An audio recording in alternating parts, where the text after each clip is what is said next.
Aber Ahmed, Pulp Fiction, was ist denn hier los? Den habe ich heute mitgebracht, weil wir haben ja ein neues Jahr, wie du so schön gesagt hast, neues Jahr, neues Glück und wir haben viel vor, sehr viel vor. Und um das Ganze noch genauer zu erklären, was genau hier drin ist und was genau wir damit vorhaben, würde ich gerne den amtierenden GWF World Champion hier hereinbitten. Axel Tischer! But what a way to start the new year here in the German Wrestling Federation. And what a way to start strike first, strike hard too. Here comes the World Heavyweight Champion. Axel Tischer, with the richest prize in all of GWF draped over his shoulder. He's been called out here by our CEO, Ahmed Chair, who has a briefcase in his hand and apparently has an important announcement to make.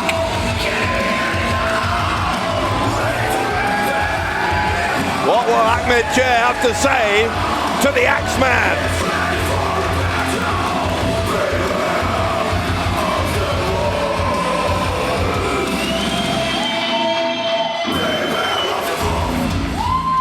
Der amtierende GWF World Champion, Axel Tischer!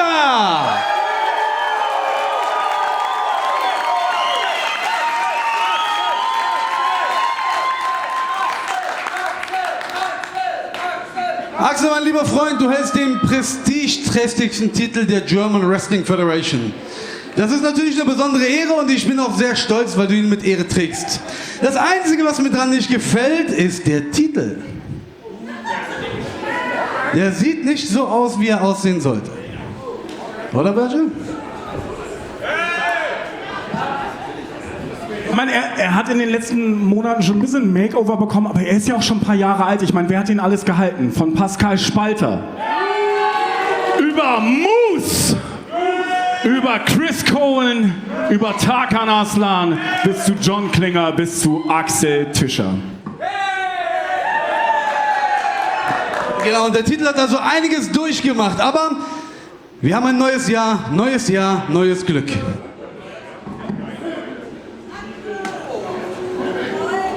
Chair's opening the briefcase.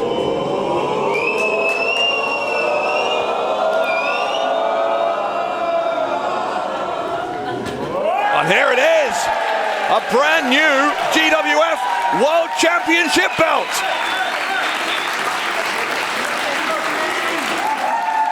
Wow, that thing looks beautiful.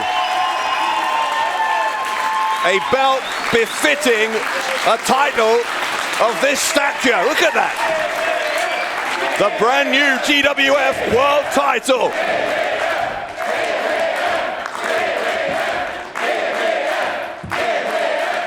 So, dann verabschiede ich mich mal mit dem alten Titel.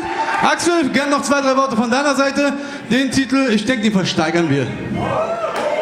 Ja, dann viel Spaß mit der Show und viel Spaß mit Axel Tischer.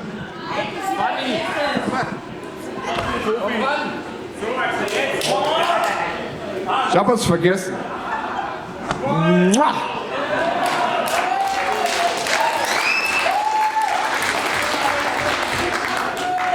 Ahmed hat es schon gesagt, neues Jahr, neues Glück. Ich hatte mir gedacht, hey, 25 Jahre GWF haben wir letztes Jahr gefeiert und wir haben es geschafft, diese verflixten 2 Jahre Corona-Zeit zu überwinden. Wir sind jetzt hier 2022 und wir haben einen neuen Titel auf das nächste Vierteljahrhundert, auf die nächsten 25 Jahre neuer Titel. What? Hold on.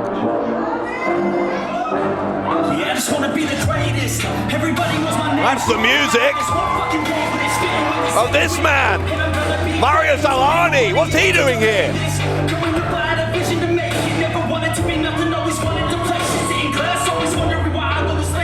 Al-Hani wasn't even scheduled to be here tonight. Okay, cut the music, cut the music.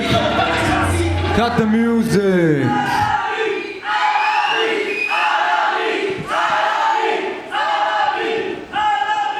Axel, ich bin nicht nicht damit einverstanden, dass du hier einfach einen neuen Champion-Belt geschenkt bekommst. Ich habe hier noch nie was geschenkt bekommen. Noch nie.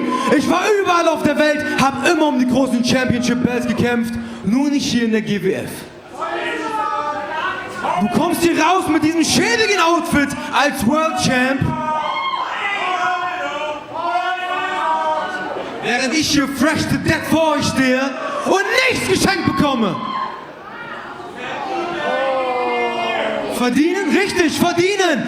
Ich komme aus einer Welt, wo man sich was verdienen muss.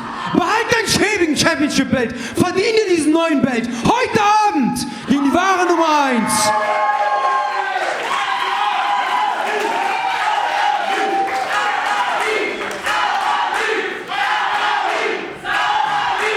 Ist das deine offizielle Herausforderung? Oh ja, meine offizielle Herausforderung, Baby. Komm, sag zu. Zusage. Lass fetzen, Mann. Well, Arnie's laid down the challenge. Tischer's accepted. Hey, Marius.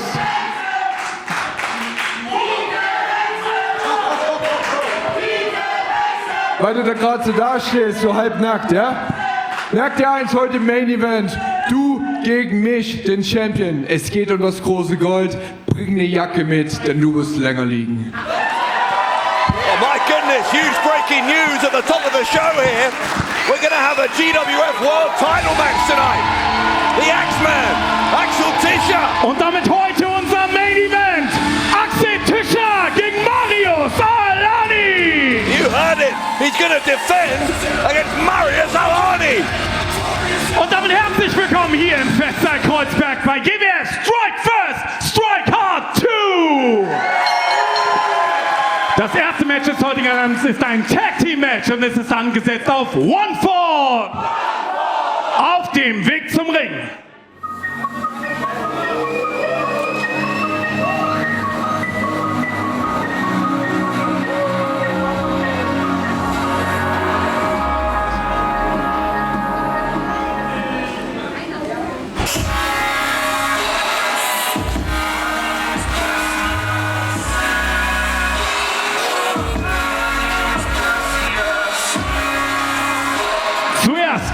Mit einem Gewicht von 84.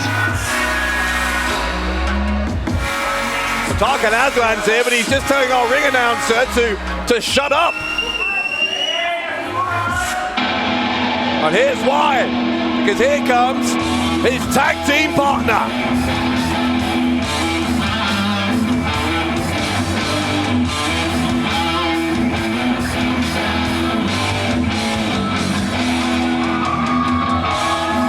That tag team partner has not come alone.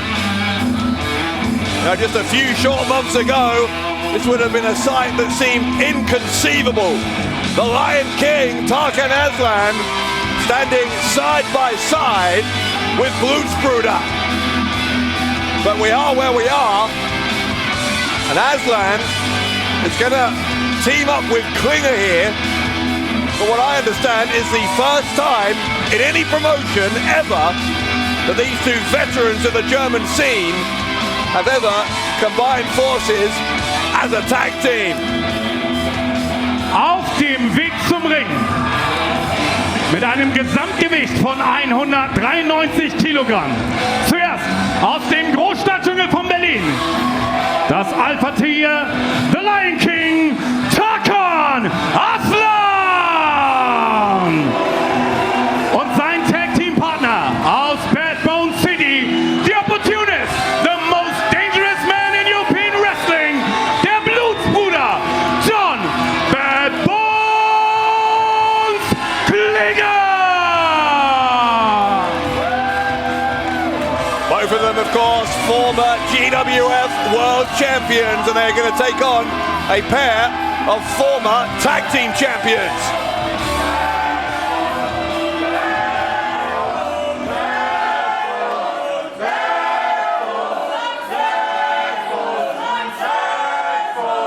Und hier kommen ihre Gegner.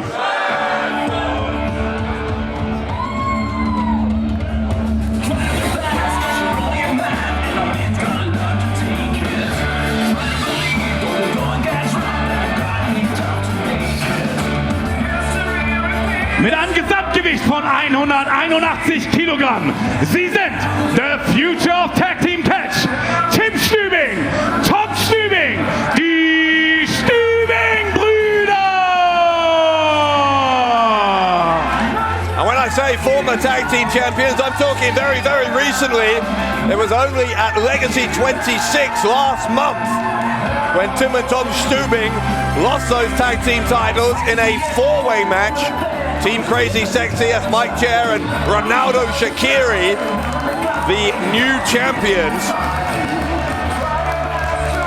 As the Stübings enter the ring without the gold around their waist, and also, conspicuously, once again without their mentor, Ahmed Chair. And hang on a second. Klinger and Tarkan Aslan with the assault on the Stübings. And maybe if Ahmed Chair was out here with the Stübings, then they might not have made the mistake of turning their back on Klinger and Tarkan Aslan. But in any case, it's going to be, I think, Tim Stübing and Tarkan Aslan to start things out here.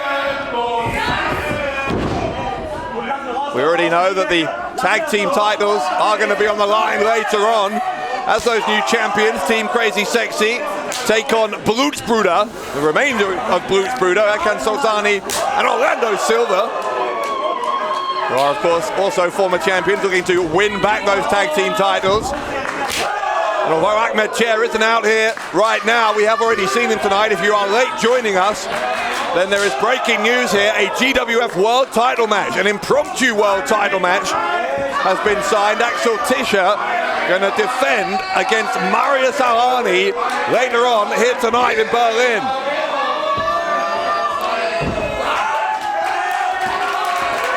Klinger with the cheap shot here, taking advantage, choking out Tim Stübing. There still, of course, remains a question as Klinger and Aslan isolate Stübing in their own corner. Remains a question, I think, of oh my goodness, look at that. What exactly is the relationship between Aslan and Blutsbrüder? Apparently, he's not a member of Blutsbrüder, but he is certainly associated with them, as we're seeing, and as Klinger choking out the young Tim Stübing once again. Tarkan Aslan causing a distraction, luring in Tom Stübing. And then once more, the double team from Klinger and Aslan. Again, this is the first time that Aslan and Klinger have ever teamed together. They're looking like a pretty well-oiled machine, considering that fact, as Tarkan Aslan, the Lion King, goes to the rope and eventually a big stomp right into the throat of his opponent and gets a 2 count.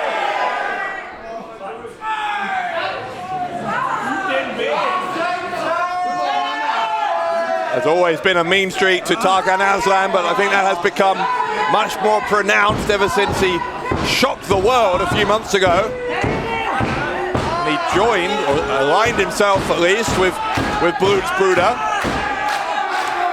Stretching out Tim Stübing as Tom Stübing getting increasingly agitated on the outside of the ring. Tom Stübing hasn't had any part to play in this match yet. His brother hasn't been able to get anywhere close to the Stübing corner to make the tag, as there's another tag between Aslan and Klinger.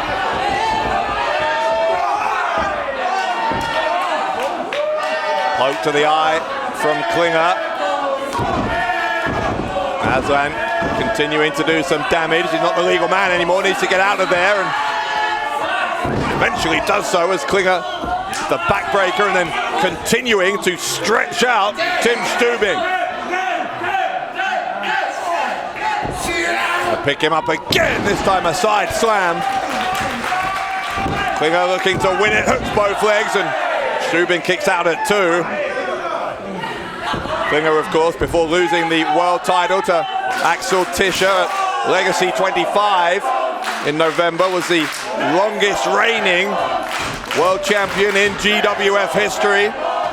Well over 900 days, almost 3 years for John Bad Bones Klinger. And that reign started, by the way, when he defeated Tarkan Aslan in controversial circumstances, which again begs the question of how on earth those two have been able to mend those bridges and form an alliance. But referee not happy there, as didn't see the cheating from Klinger and Aslan, but instead reprimanded Tim Stübing.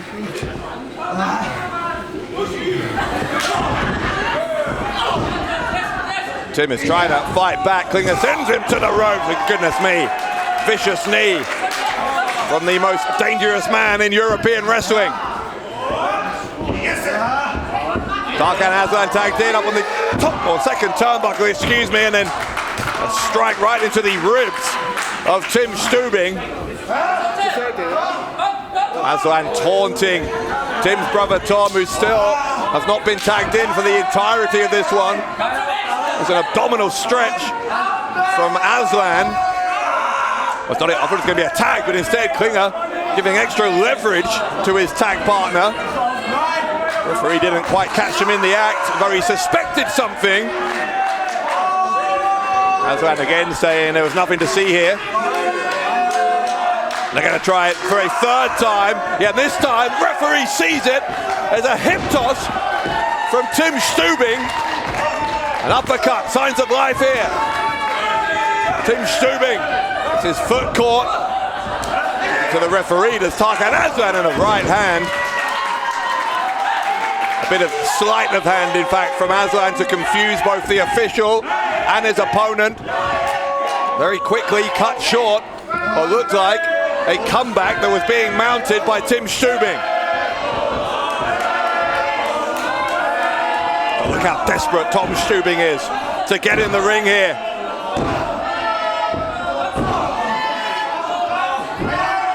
Aslan and Klinger, though, not going to allow it.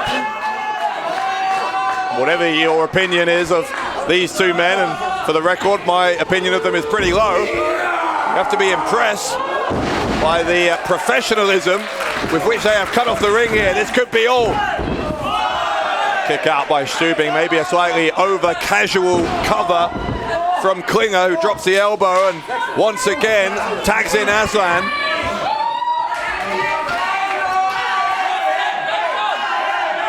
Tarkan Aslan picking up Tim Stübing. A jawbreaker from Stübing. Is this his chance? Tim Stübing looking to make the tag to his brother, throws Klinger out. An enziguri to Tarkan Aslan. And Tim, wait a second.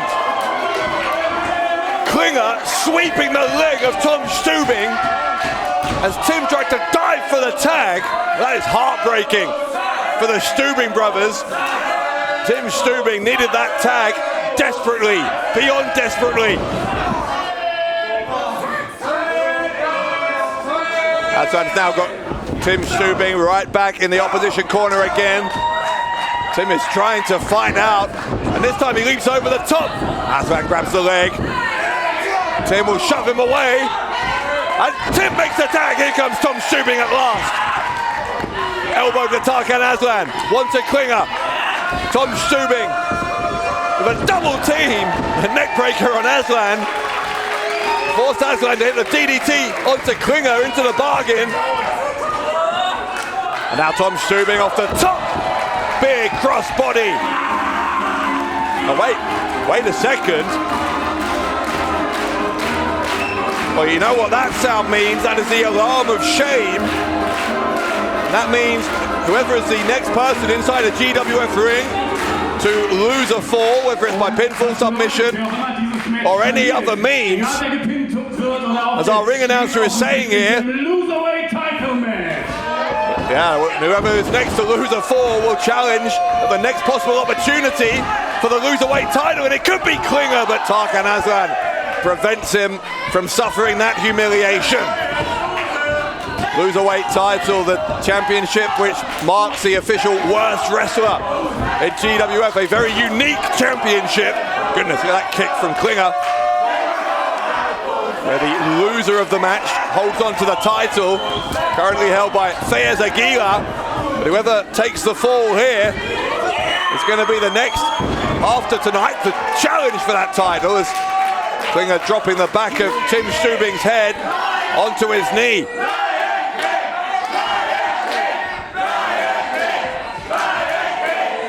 There has been a grand total of 2 tags from the Stübings, and goodness knows how many there have been between Klinger and Aslan. Well into double figures. Aslan gets shoved away. I think he's going for the alpha cutter, and on the second time of asking, he gets it. Here comes Klinger with a descent into badness. Tarkan Aslan is the legal man, and Tom Stübing saves his brother.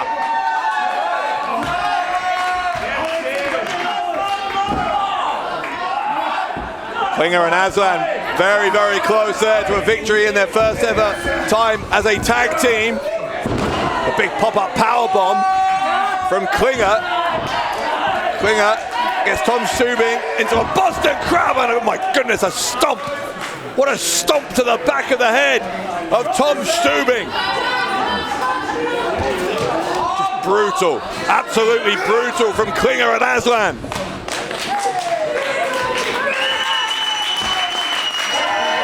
But two men who used to be arch enemies, this has been impressive from Klinger and Aslan. We're going to finish it. A doomsday device. Ode to the Road Warriors. Klinger puts his foot on the chest of Tim Stübing, and Klinger wins it. Und damit die Sieger an diesem Match. The Lion King, Tarkan Aslan und John Bad Bones Klinger. In the end, you have to say, and it pains me to say it, a decisive victory for Klinger and Aslan over a team who just 1 month ago were the GWF Tag Team Champions.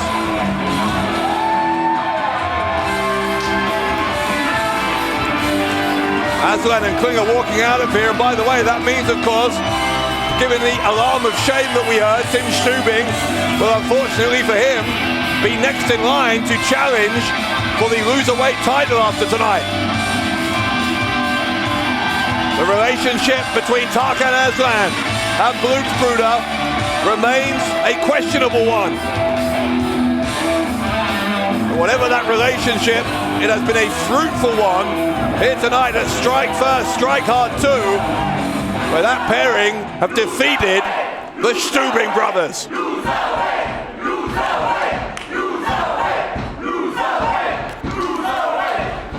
Das ist eine etwas andere Art von Applaus, aber trotzdem. Glückwunsch an Tim Stübing, neuer Herausforderer, leider auf den GWF Loserweight Title. Und nochmal einen großen Applaus bitte für die Stübing-Brüder. Bis letzten Monat die jüngsten GWF Tag Team Champions aller Zeiten.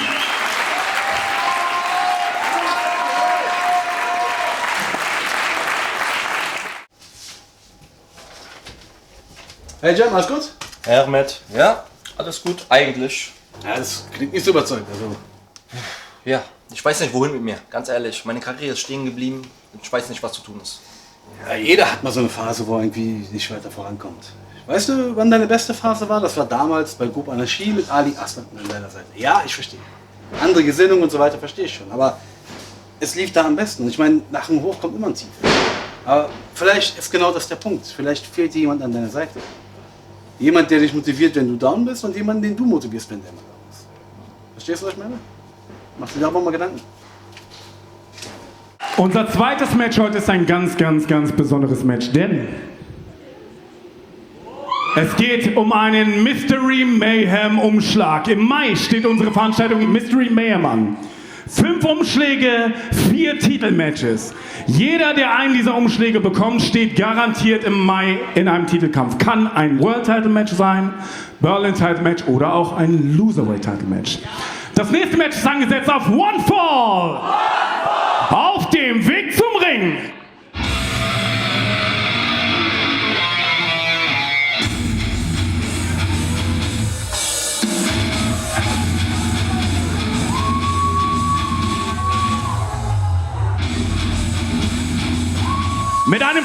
Gewicht von 83 Kilogramm. Aus Weiden im Freistaat Bayern und ganz sicher nicht aus Berlin. Er ist der Auserwählte, Kevin Lazar! It's that time of year. We're starting the qualifiers for Mystery Mayhem in May. Kevin Lazar looking for a chance here to earn one of those 5 envelopes that guarantees him a title match. Und sein Gegner.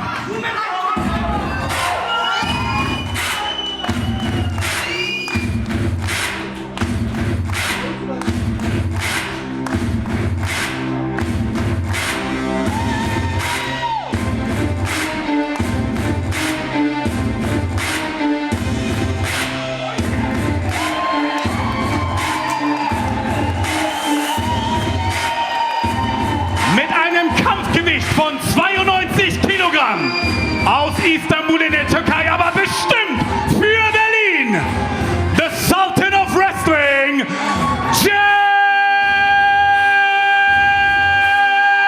Kaplan! The Sultan of Wrestling indeed, a former Berlin champion is Kaplan. I found it very interesting that video clip we saw from earlier today, just a moment ago, where Kaplan was talking to our CEO, Ahmed Chair, said he believes his career has stagnated. Well, that was a few hours ago, and Kaplan apparently seems a little bit more upbeat now. As well he might be, because this is a major opportunity for both him and Lazar. Whoever wins this can pick one of those 5 envelopes, and inside that envelope will either be a shot at the world title, the Berlin title, tag titles, or the loserweight title. Lazar challenging, I think, Kaplan to a test of strength here early on. If I was Kaplan, I'd be skeptical about trusting Lazar. Lazar, of course, knows the loserweight title all too well. Yeah, and that's why you don't trust him. The bucket boy with a slap across the face of Kaplan. Kaplan powers Lazar away, but Lazar landed on his feet. Shoulder block didn't send either man down. Another shoulder block, same result. Lazar going to the ropes, and this time Kaplan gets the better of him. Leapfrog from Lazar. Kaplan continues to go to the ropes with the fireman's carry. Kaplan able to escape out the back door, follows Lazar to the ropes, another shoulder block. And now Kaplan building up that head of steam. Gonna maybe try for the Sultan smash early on here. And Lazar shoved him away. You could see the sudden urgency there from Lazar, who realized what was in danger of happening.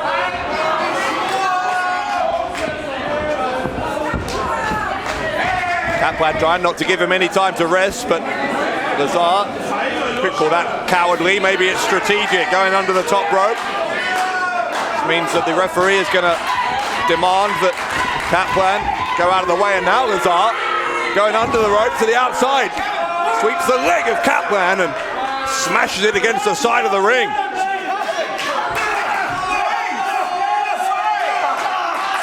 Lazar trying to do some damage to that left leg. Kaplan in some trouble here at the hands of Lazar. Again on the left leg, wraps it round the steel ring post.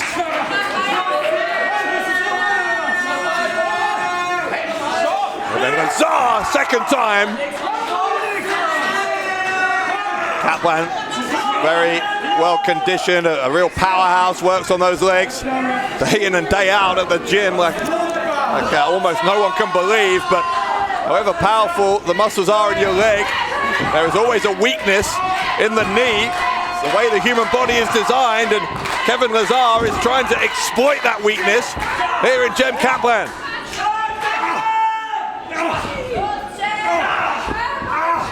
Kaplan are able to fight him off there as Lazar once more was trying to tenaciously focus on that left leg. Kaplan is struggling to put any weight on it though, and that's bad news for the Sultan of Wrestling. Look at that.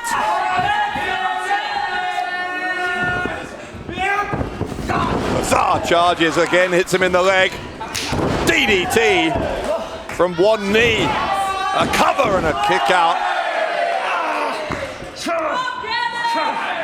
Jem Kaplan though is really struggling here. Things are going very much to plan for the bucket boy, Kevin Lazar.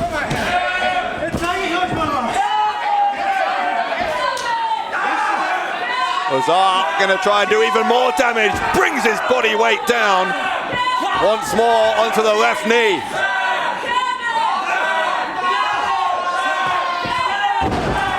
Again, trying to take the knee out of the socket.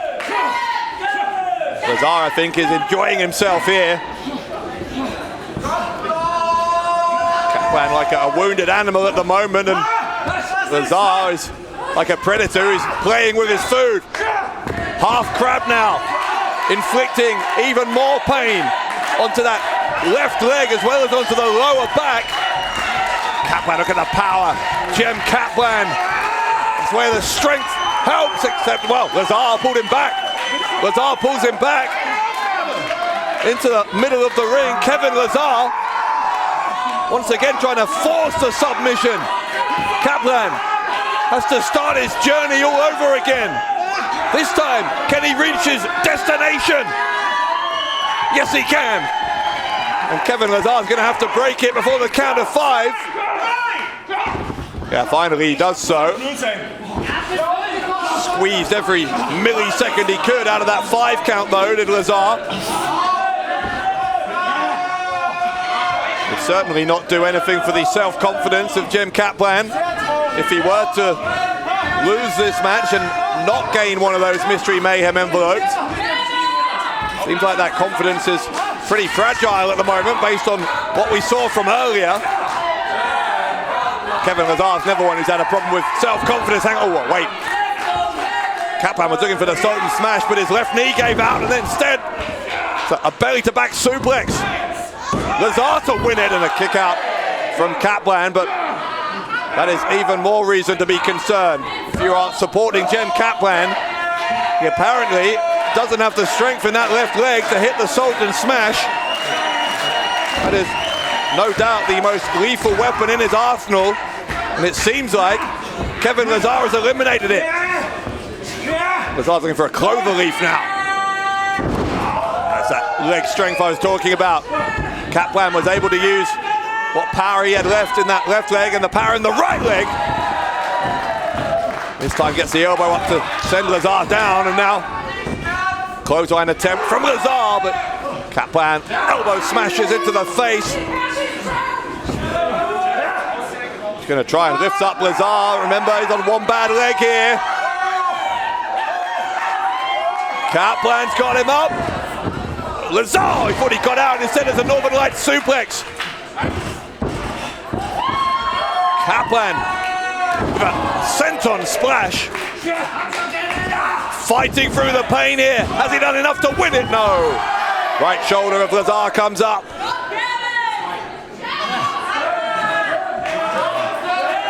Jem Kaplan, Kevin Lazar fighting to be the first to win one of this year's Mystery Mayhem envelopes.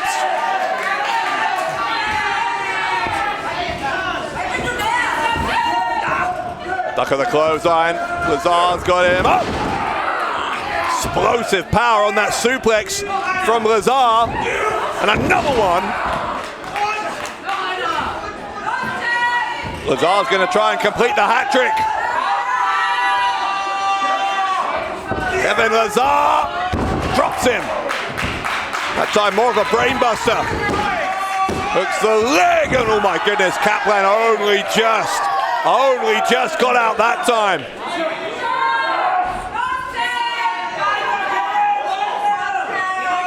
Lazar has had a game plan here, and it has been a very effective one. One thing it has not done it though so far has finally kept Kaplan down for a 3 count or forced him to submit. From a pump handle position here. Wait, hang on, Kaplan off the reversal. Kaplan, his left leg, is it going to give out? From a squat position. Hooks the head, Sultan smash from Kaplan. And the Sultan of Wrestling goes to Mystery Mayhem. Und damit der Sieger in diesem Kampf und damit garantiert in einem Titelkampf bei Mystery Mayhem,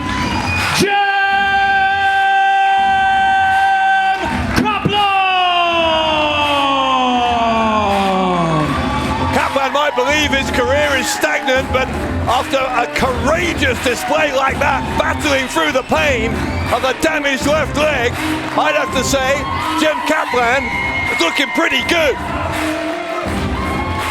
Might be looking even better in May at Mystery Mayhem, because he could walk out that night with championship gold. Which envelope is he going to pick?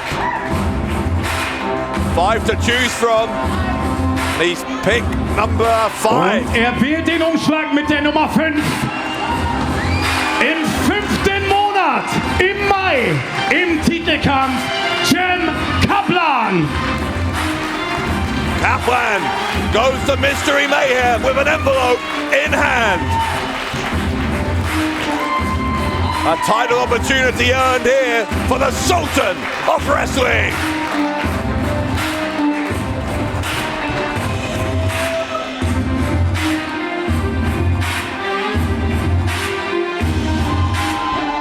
Big, big win for Jim Kaplan. Das nächste Match ist ein Singles-Match, angesetzt auf einen Fall. Und es geht um den German Wrestling Federation Women's Championship.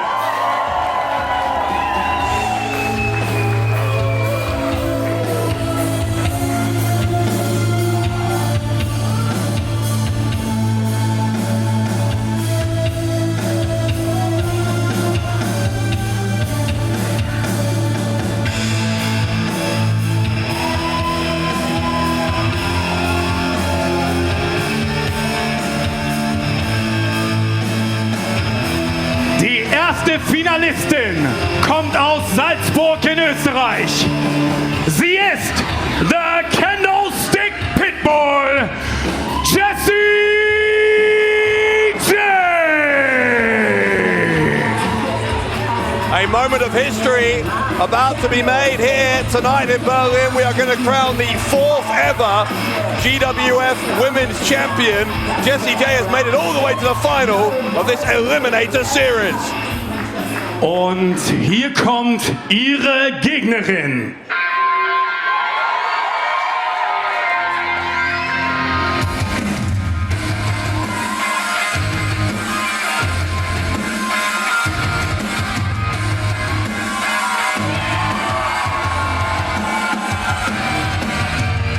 Sie stammt aus Darmstadt. Bitte begrüßt Kara, die Kriegerin. Kara joined the Eliminator Series late, talked her way into the tournament last month at Legacy 26. As you can see, she's ended up in the final. These two women outlasting all of the other great competitors in this tournament. One of them will become the 4th GWF Women's Champion after Katie Harvey, Aisha Raymond and Laura Di Matteo. Das seht ihr nochmal, das ist der Titel, um den es heute geht. Hat eine Tradition von über 3 Jahren hier. Das ist der GWF Women's Title.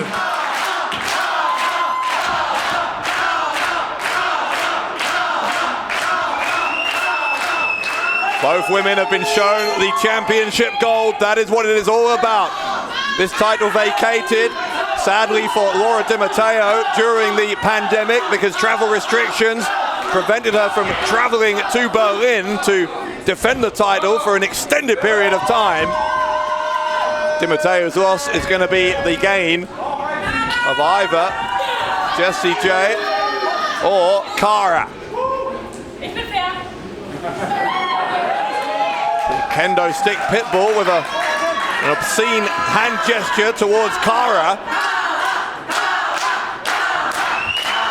You can hear most of the crowd here in Festsaal-Kreuzberg tonight are pretty much unanimously in favor of Kara, so it sounds. This, by the way, the first of 4 championship matches here this evening.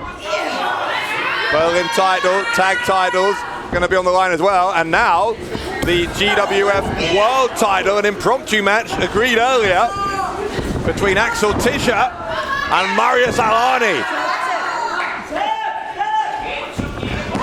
Jessy Jay briefly rolled over onto her shoulders there, but then regains control of this headlock.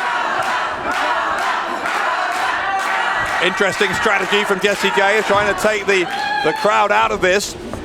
She can hear how vocal the support is, because if she wears Cara down for long enough, the crowd will die down.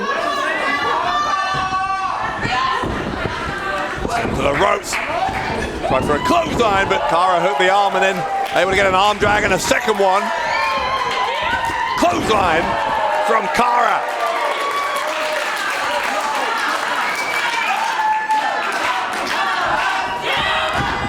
Cara with a running boot. Jessy Jay moved out of the way, and the kendo stick pitbull buys herself a little bit of time.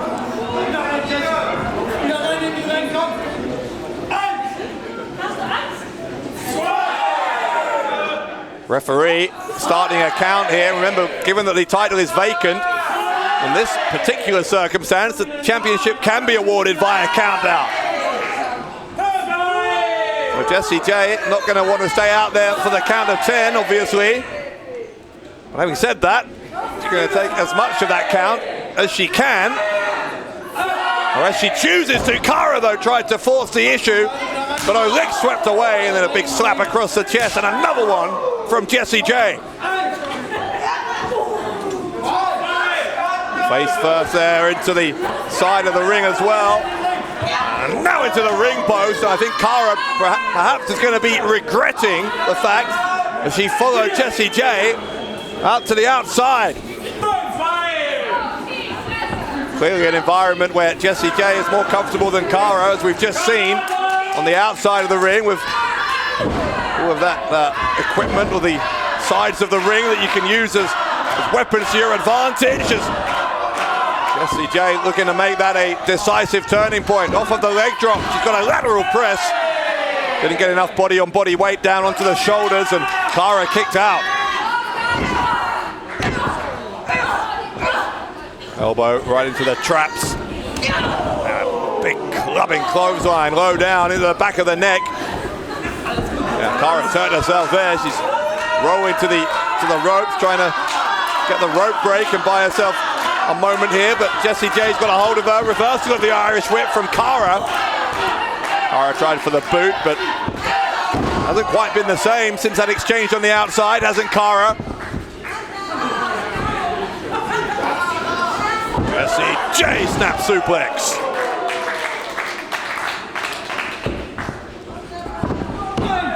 Jessy with the cover and kick out on 2 once more. Again, not quite enough intensity on the pinfall. Didn't hook the leg. Didn't get the again the body weight down on top of the opponent. Didn't Jessy Jay? Has maybe allowed Cara to have a little bit of a ray of hope here. A ray of hope that Jessy Jay is looking to extinguish very quickly, and could have done so. Another 2 count for the kendo stick pitbull.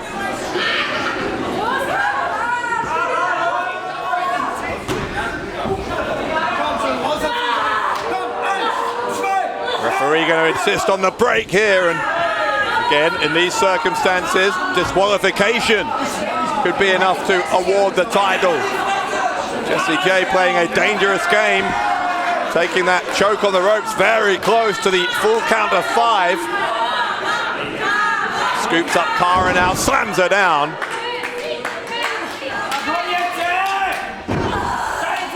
Elbow again, right into that soft area between the neck and the shoulder. Now trying to put Cara to sleep. Unfortunately for Jessy Jay, the fans here at Festal Kreuzberg are anything but asleep, trying to get behind Cara. Maybe she used some of that energy there to hit those elbows and free herself. Jessy Jay saw an opportunity and hit the cannonball. Jay hooks the leg this time and it's still not enough. Cara again finds a way out and is just about by her fingertips hanging on in there in this battle for the vacant GWF Women's Championship.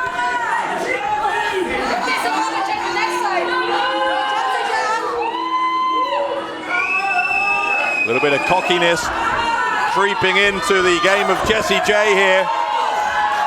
That hasn't paid any dividends. Look at this, Cara's back in this.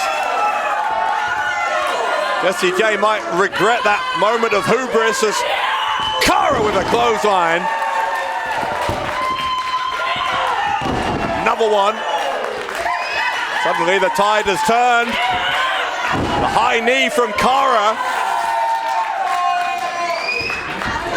Cara starting to believe that the women's title could be hers in a matter of moments.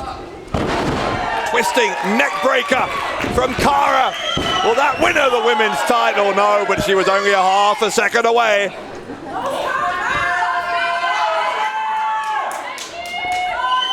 Cara's got to stay on top of Jessy Jay here. Don't give her any time to recuperate. This has been the best spell of the contest for Cara.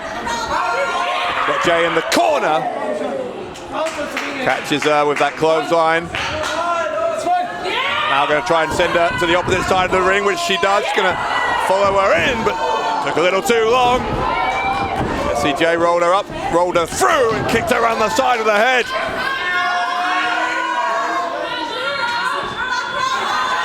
Where is Jay going? Headed up to the top.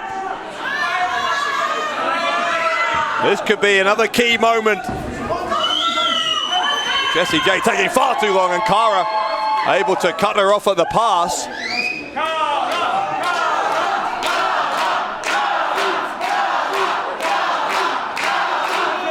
Elbow right into the face of Jessy Jay from Cara, who's looking for the superplex and gets it. Will that be the mistake that costs Jessy Jay the GWF Women's title?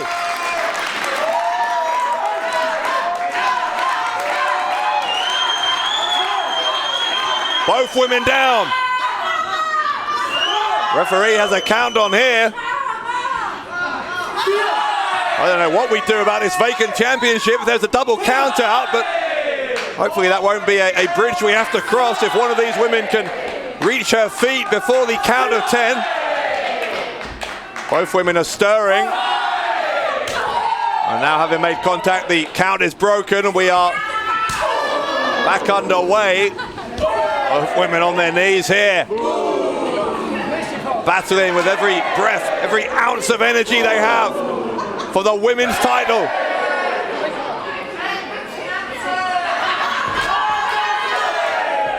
Up to their feet. It is Cara with the upper hand. Front face or fisherwoman suplex bridge. Will that do it? No, it won't.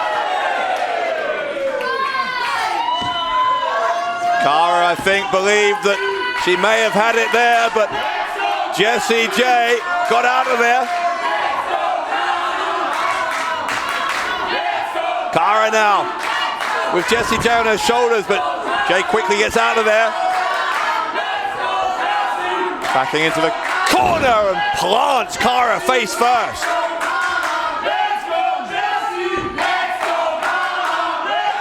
Really vicious the way in which Cara's head just ricocheted off of that turnbuckle. She's holding her neck, I'm not surprised. Oh, hang on a second, Jessy Jay planted her right on the top of her head.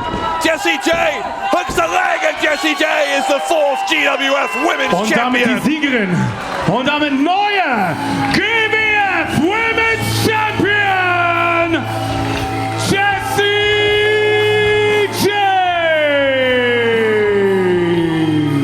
The kendo stick pitbull makes history here at Strike First, Strike Hard 2.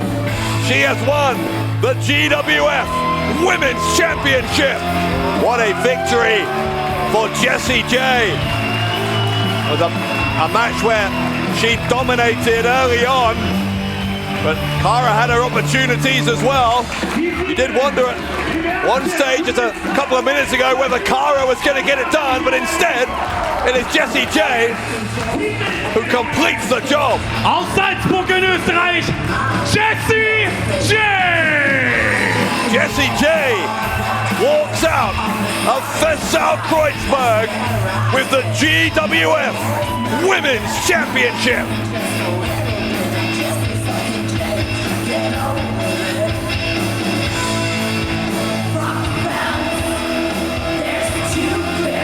Berlin, es ist Zeit für das zweite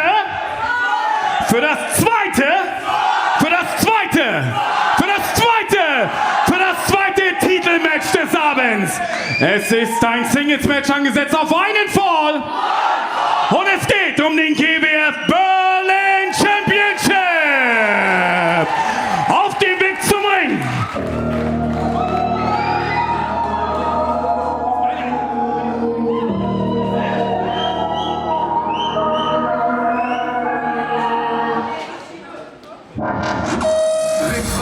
Der Moodo, ihm gehört die Stage, Banner steigt er in den Ring, wird gefährlich, so wie Mayweather, about to fight, es spielt keine Rolle, so wie Walter White, ein Kämpfer unter Schauspielern, Bruder, sein Erfolg beweist, Träger des schwarzen Gürtels und vielfacher Weltmeister, Mr. Black Belt, er brachte sich selbst weiter, The Great Fighter, beendet mit einem Gewicht von 91 Kilogramm aus Leipzig.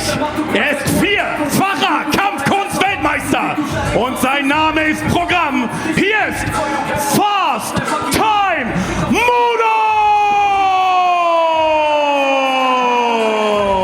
Fast Time Moodo won a 7-man gauntlet last month at Legacy 26 to earn his shot at the Berlin Championship. eine lebende Ikone, er ist siegessicher und wieder mal ready to fight. Nur die Titel sind das Ziel, es ist endlich soweit. Aber bevor Mike D kommt, gibt es noch einen Mann, sein Mentor, eine Legende in der German Wrestling Federation. Er ist der originale King of Hardcore. Er ist der originale Flying Dragon. Hier ist Ali Aslan. Ali Aslan now the mentor, the manager for the Berlin champion, Mike Vecchio.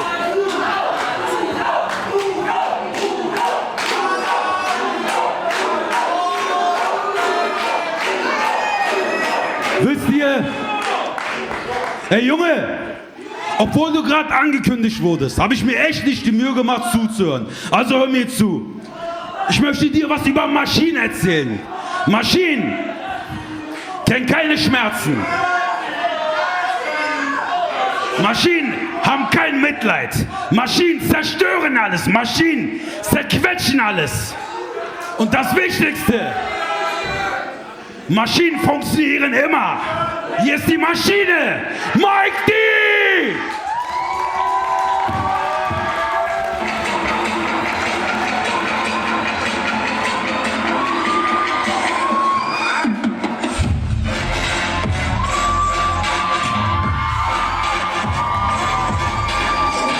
Sein Gegner wiegt 113 Kilogramm. Er stammt aus Mons in Belgien. Er ist der amtierende GWF Berlin Champion, La Machine de Guerre Belge, Mike D. Vecchio! He certainly is a machine. He is the Belgian war machine. And last month at Legacy 26, he ended the longest Berlin title reign of the past 5 years when he defeated Tiger Toni Harting. It seems like adding Ali Aslan as its manager was the final piece of the puzzle that Mike Vecchio needed to get championship success here in the German Wrestling Federation. Could it all be short-lived?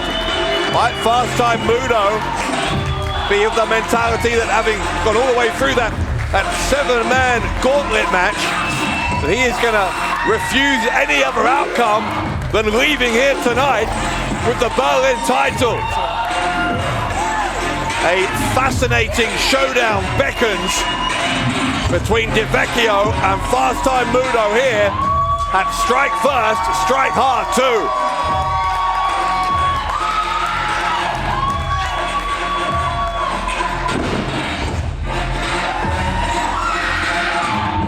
Look at the size of the Belgian war machine.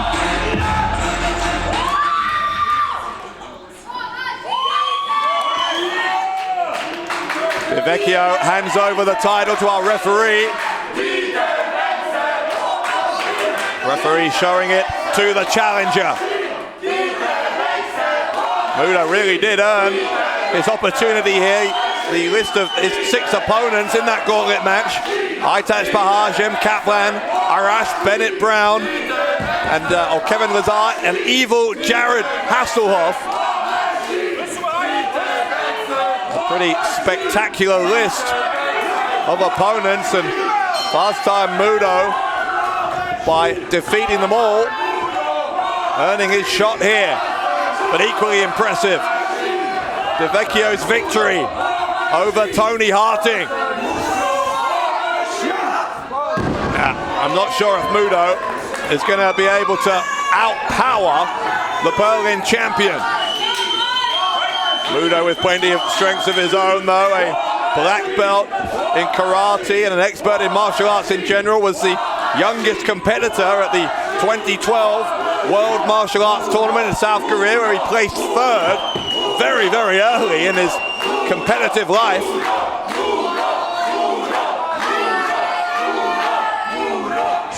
Moodo this time avoiding the lockup and going for the kick, which I think is a smarter move.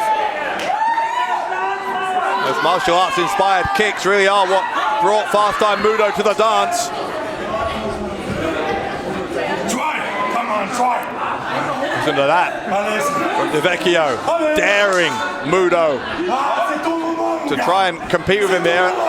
And again, I wonder if this is a mistake. Vecchio trying to compete on his grounds, and Moodo knows it. Moodo smart enough not to do it. Instead, whips him down. Crucifix pin, shoulders of the champion. Get the canvas, but only for 2, as a shoulder block from Vecchio sends Fast Time Moodo rolling to the outside.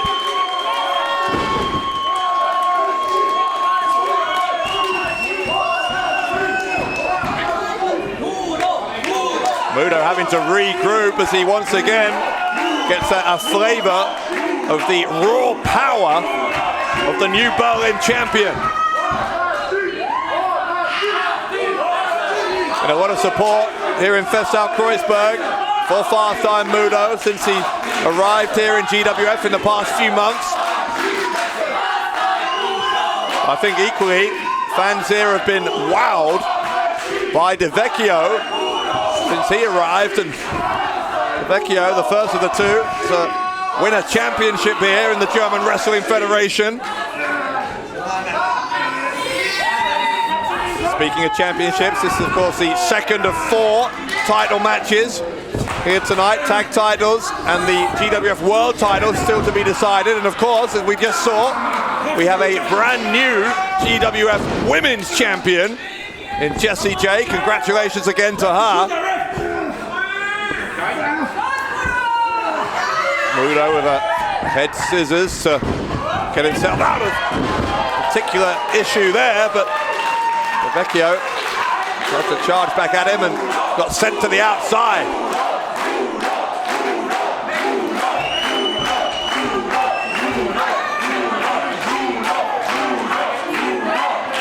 Last time Moodo enjoying the support of significant elements of this audience. Vecchio though just seems more fired up than ever as he gets back in the ring.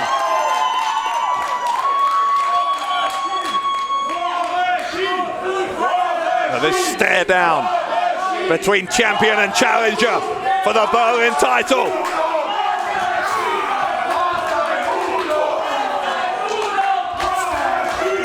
Elbows to the face. Moodo with those strikes can give as good as he gets, but it is the champion who seems to be gaining the upper hand. Moodo though ducks the attempt at the enziguri, misses the bicycle kick as well, and here come the kicks. No. Vecchio caught him. A miss with a drop kick. A miss with the kick, the nip up. Wow. What an exchange that was. It was an exchange as well that was punctuated mostly by each man dodging the other. Neither man really able to score a direct hit on their opponent. Right now though, it's Moodo who's scoring all of the hits, as hitting kick after kick to the chest and then a leg sweep. Moodo, who's going to try and take Vecchio by surprise, but you saw Vecchio didn't even stay down for a count of one, I don't think there. Octopus hold, stretches out the champion. Can fast time Moodo force a submission from the Belgian War Machine? Well, Vecchio's going to use what he knows, he's going to power himself out, and he does so with authority. Vecchio, a one count for Vecchio. Neither man staying down. Both of them very keen to ensure their shoulders are not on the canvas for any longer than they possibly have to be. Well, Aslan is taunting fast time Moodo, and that is what Aslan adds to Vecchio's game, a psychological edge. Trying to get inside the head of the challenger. Headbutt there from Vecchio. You can hear it's a split decision here in Festsaal-Kreuzberg in terms of crowd support. Quick vertical suplex from Vecchio, who's going to try and see if that will do it. Moodo able to get the right shoulder up, but Vecchio very much in control. Going to drop the elbow. Goes to the ropes a second time. Deja vu for fast time Moodo, and this time a leaping elbow right into the heart of the challenger. Vecchio hooks the leg, gets another 2 count, and the champion getting all the time closer to a successful first title defense.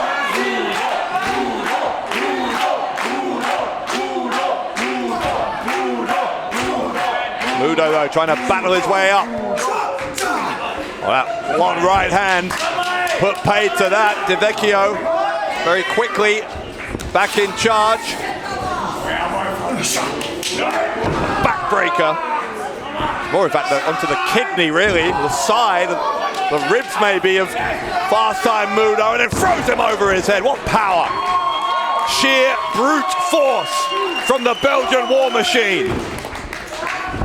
Vecchio to retain, no kick out.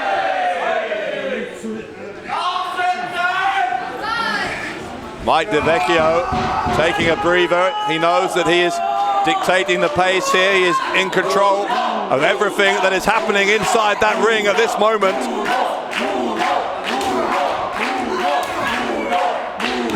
Moodo again trying to get in some body shots, but once more it's only takes one big strike from Vecchio to stop it. There's a roll-up from Moodo.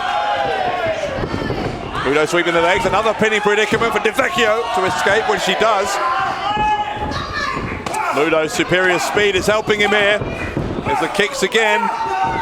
Vecchio trying to cover up. And they end the heel of Moodo into the back of the head of Mike Vecchio.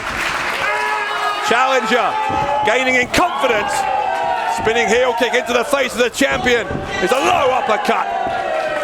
And more of a punch across the face from Moodo. Either way, a strike that the champion could ill afford. Fast time Moodo off the top double foot stomp right into the lower back of Vecchio.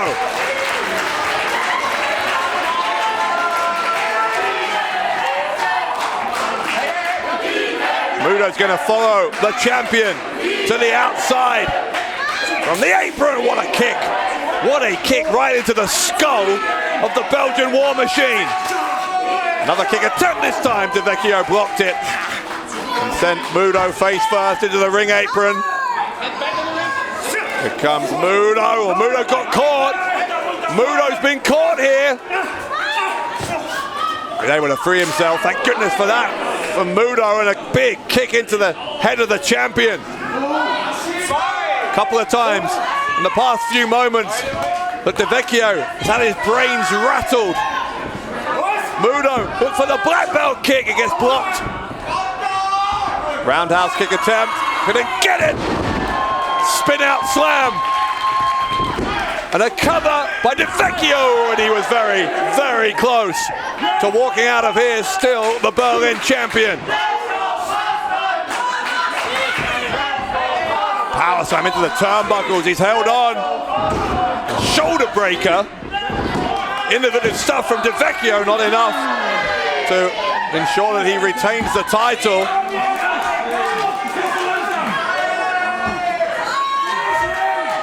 Vecchio looking around, trying to contain that growing sense of frustration. I'm sure he is experiencing that Moodo is surviving this onslaught.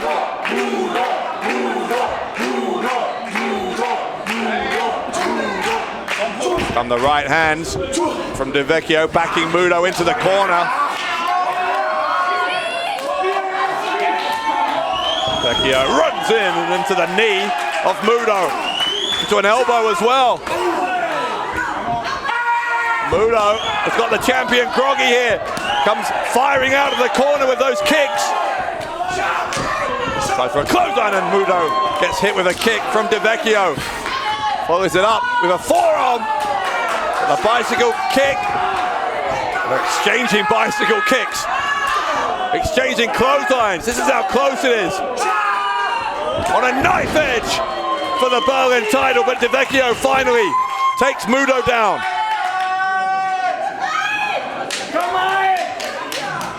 Vecchio narrowly with the upper hand. And that just utterly brutal exchange of strikes. Short arm clothesline there from the champion. Moodo by the hair, dragging the challenger around the ring. Referee not happy with that, but here he comes, trying to springboard off the middle rope, maybe looking for a cutter. Instead, Moodo's caught him. Moodo catches him on the second time with the kick. Vecchio on jelly legs and finally topples over. The champion might be unconscious. Moodo could take the Berlin title, but he doesn't. Vecchio had just enough left in him to kick out. Moodo, though, sensing that he could be moments away from the Berlin title. It's a double underhook to a face buster. Moodo hooks a leg.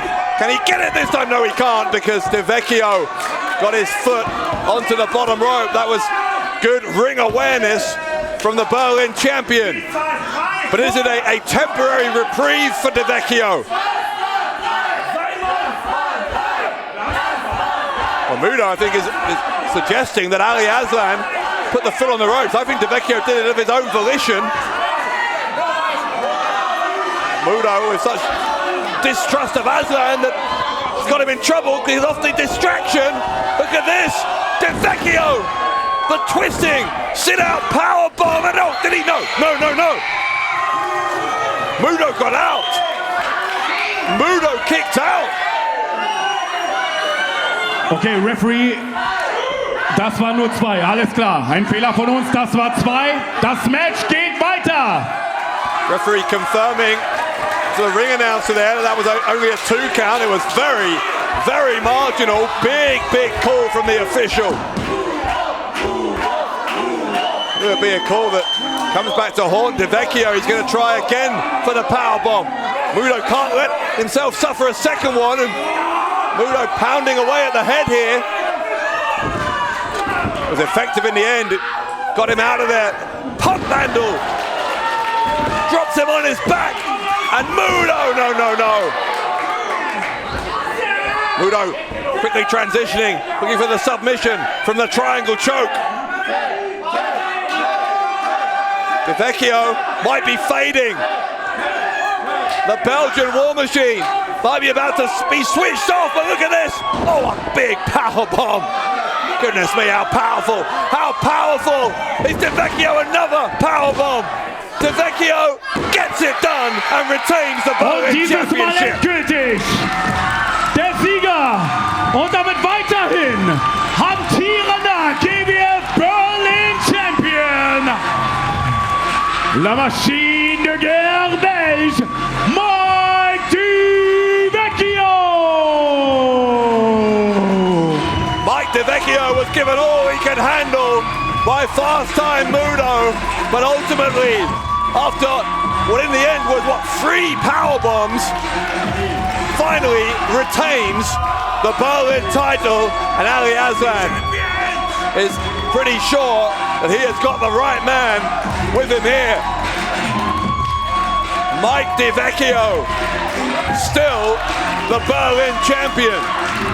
His predecessor, Toni Harting, had a very lengthy reign, but I don't know, if Vecchio could withstand this from Moodo, you've got to ask the question, who on earth can dethrone this Berlin champion? Den King of Hardcore, den originalen Flying Dragon Ali Aslan und seinen Schützling, den immer noch amtierenden Berlin Champion Mike Vecchio. Mike Vecchio, impressive here, and strike first, strike hard too.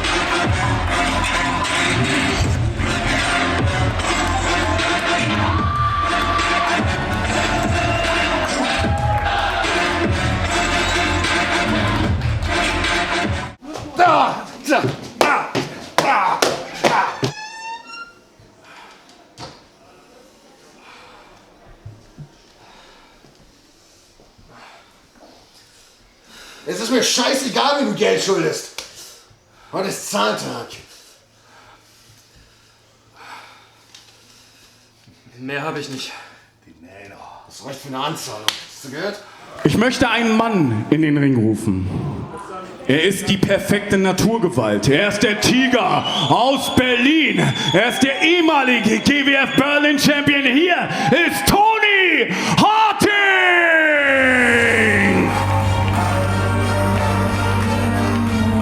Well, there is a pleasant ring to hearing this man referred to as a former Berlin champion. You're very unlikely to meet anyone with quite an ego the size of the Tiger.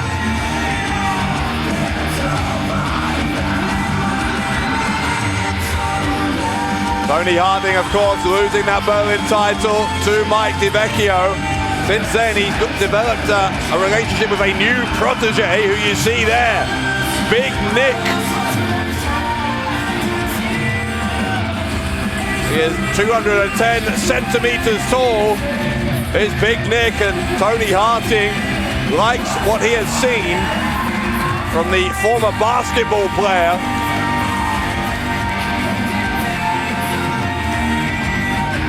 Harting says he's gonna teach Big Nick all the tricks of the trade, so to speak, but I wonder whether from Harting's perspective, this is just about having a bit of muscle to back him up. I very much doubt that Harting is doing anything for the benefit of anyone other than himself. And unfortunately, we're going to hear from him.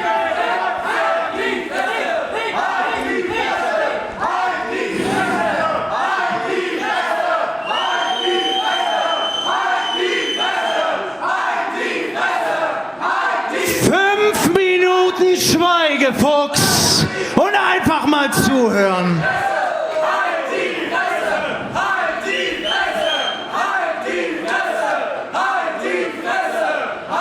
Ruhe!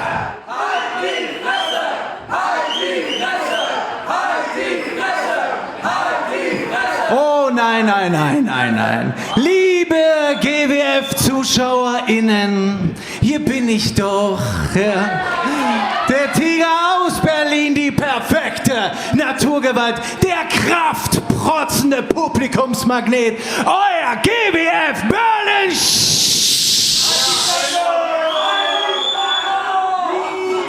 Nun, das war einmal.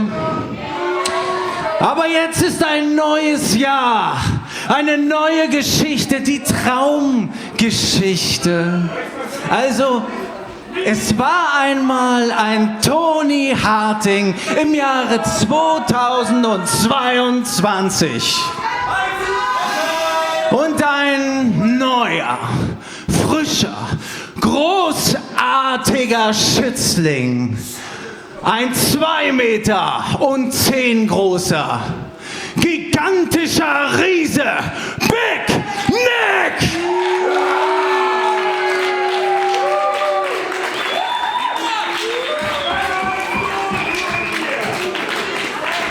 Und ich werde mich diese Show etwas ausruhen. Denn ich werde im nächsten Monat die goldene Chance gewinnen. Die goldene Chance für jeden Titel.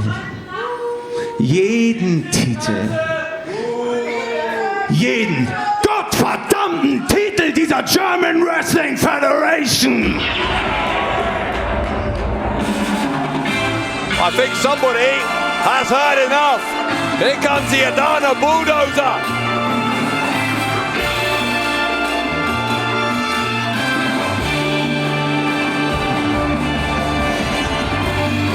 Plenty of recent history, of course, between Aytac Bahar and Toni Harting. Bahar took Harting to the limit in a Berlin title match just a few months ago. And Aytac Bahar apparently with something to say at the start of this new year to the now former Berlin champion.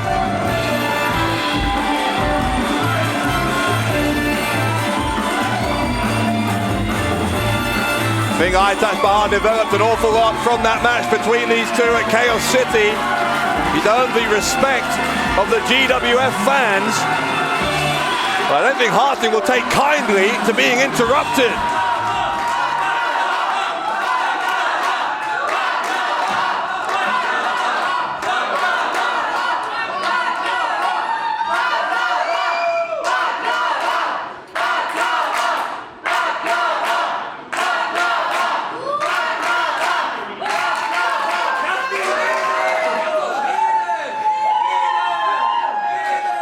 Ach so, wartest du? Mach ich. Ich wollte nur zuhören. Was ist mit dir los? Hast du überhaupt noch einen Funken Verstand, dich hier in meinen Ring zu trauen oder was? Ja, also jetzt, wo ich schon in diesem Ring stehe, wollte ich gern erstmal etwas loswerden. Zuallererst möchte ich dir danken, Toni Harting. Ich danke dir, denn seit unserem letzten Match habe ich mich deutlich verändert.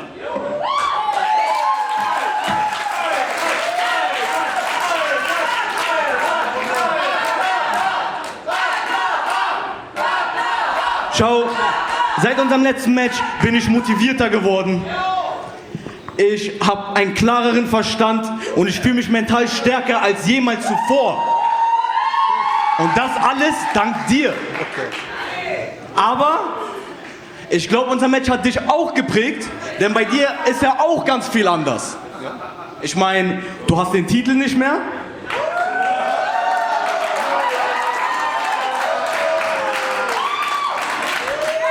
Du laberst sogar noch mehr Scheiße als davor. Und bleib ruhig, denn du hast ja etwas dazu gewonnen. Und zwar dieses kleine Riesenbibel da.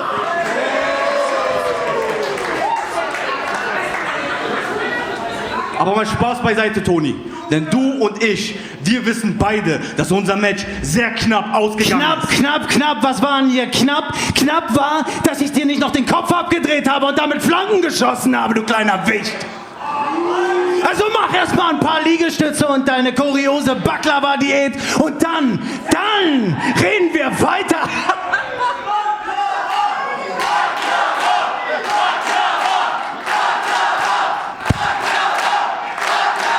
Harting's leaving. Moment noch, Herr Harting. Weißt du was?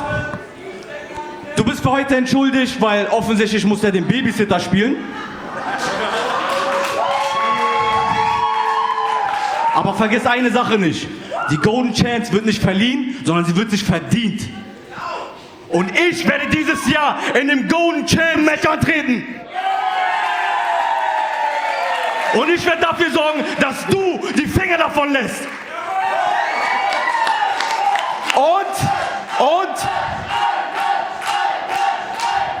Und wenn die ganze Sache dann fertig ist, lade ich dich auf einen wunderschönen Teller voll Baklava ein.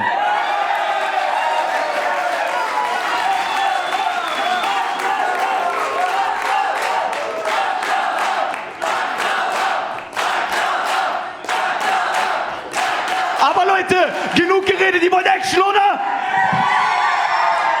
Denn anders als Toni bin ich nicht hier, um einfach nur zu reden. Ich will mich beweisen. Und da mein guter Freund Joshua to the goddamn Amaru leider heute zu Hause bleiben muss und er die Open Challenge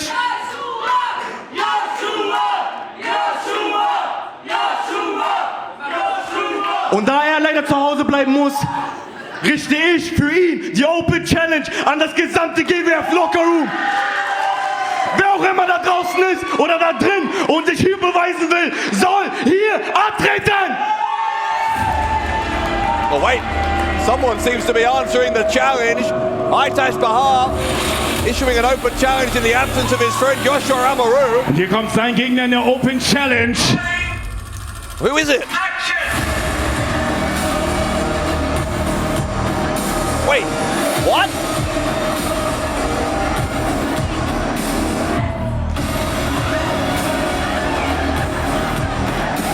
It's the German heavyweight, the star of Berlin. Mit einem Kampfgewicht von 125 Kilogramm. Er kommt aus Berlin.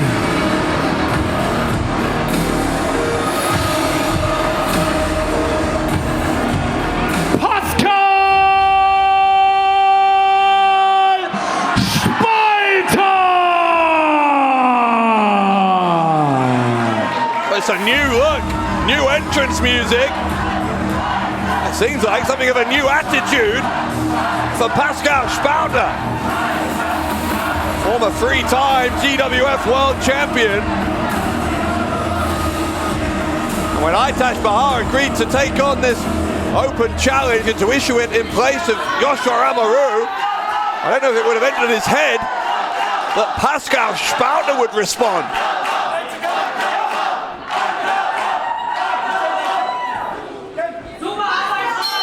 The bell rings, we're underway.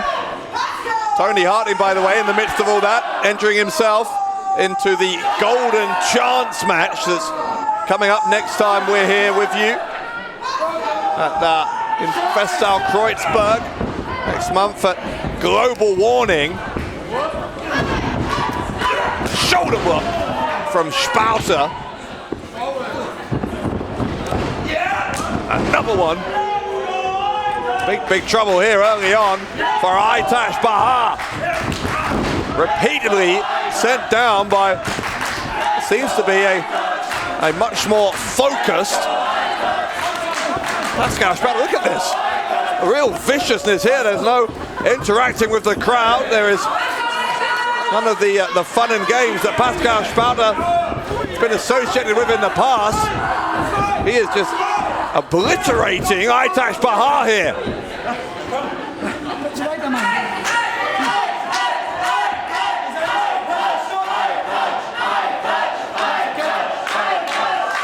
Pascal Spalter just standing in the middle ground. Aytac Bahar gets back to his feet.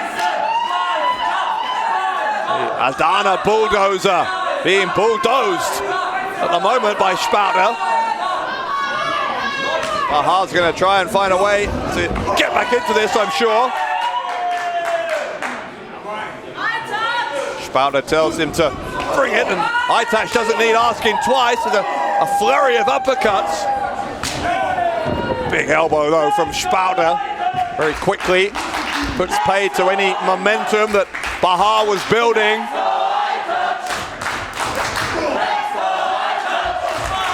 Once more, the uppercuts, but again it's a single strike from Spalter that is able to put a stop to whatever kind of offense Aytac Bahar is mounting.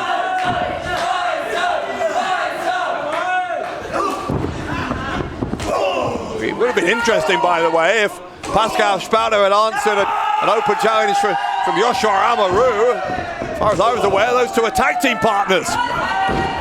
Anyway, Aytac Bahar, who is certainly not a partner of Pascal Spalter, runs into the boot, the German heavyweight, and Spalter having his own way here at the moment. Bahar struggling to gain any kind of foothold in this one.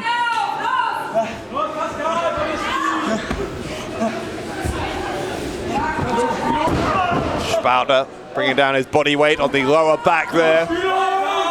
Further immobilizing Bahar, and again now that body weight as he steps nonchalantly. Aytac Bahar is trying to battle back to a vertical base, and he does so, goes behind, rear waist lock. Spalter with a slightly more familiar look on his face there, that kind of manic smile, evil smirk, if you will. Here's the pin from Spalter, right shoulder pops up for Bahar. Spalter is again stepping on his smaller opponent, but I say smaller, Aytac Bahar's not a small guy, but he's being manhandled here. Spalter gonna send Bahar very, very hard into the turnbuckles, and we saw Bahar just crumpling down to the canvas afterwards. Scoop up and slam down from Spalter.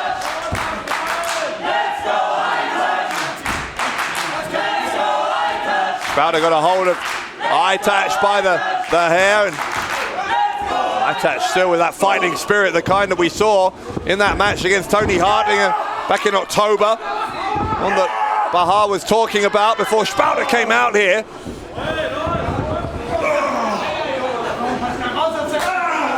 Bahar got clothesline hard in the corner there. You can hear the crowd with the chants that they've traditionally used to antagonize Spalter, but unusually Spalter, not taking any part in them. He's not responding, not acknowledging the antagonism of the crowd, and instead solely focused here on Bahar. That vicious sit-down splash a second ago further consolidated the advantage that Pascal Spalter seems to have.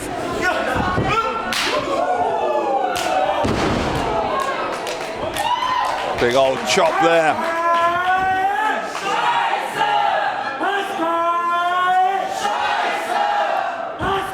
Spalter is standing tall as Bahar trying to use the body of the Star of Berlin to get him to his feet, but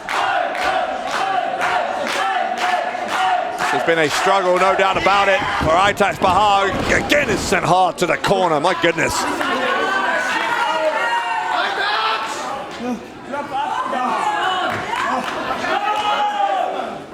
Pascal Spalter just taking his time here, not remotely concerned that Aytac Bahar has had some time to get back into this. Maybe he should have been concerned, because here comes Bahar.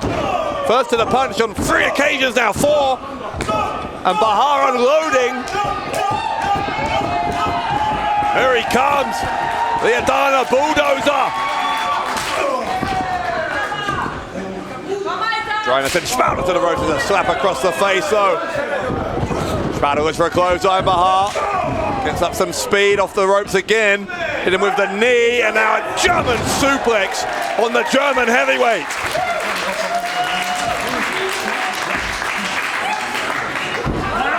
Bahar's going to be first to his feet as well, I think. Aytac Bahar getting fired up.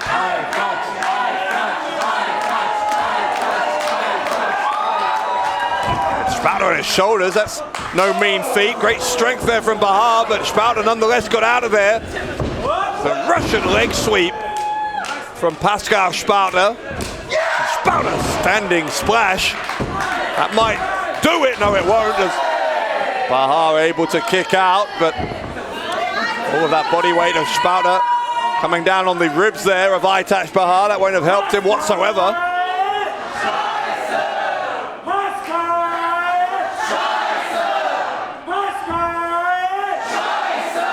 Now Spalter gonna try for a suplex maybe, it looks like.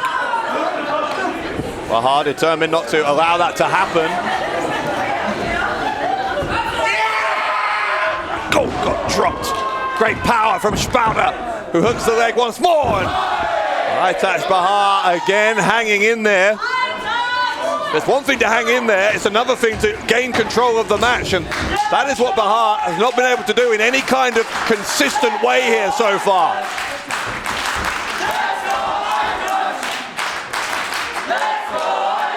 Pascal Spalter with this new, apparently more serious outlook, has been very slow to give out any ground whatsoever to Bahar. Maybe looking for the that's a wrap, but hang on a second, there's a pin attempt there from Bahar, came pretty close. Closest I think that Bahar has come. Big cross body though. That might be a difference maker for Spalter. What is this? It's a cross-faced chicken wing.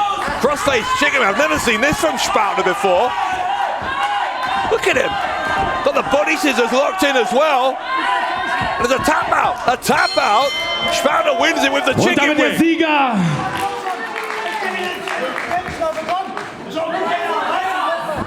Spalter didn't let go. Und der Sieger durch Aufgabe in diesem Kampf.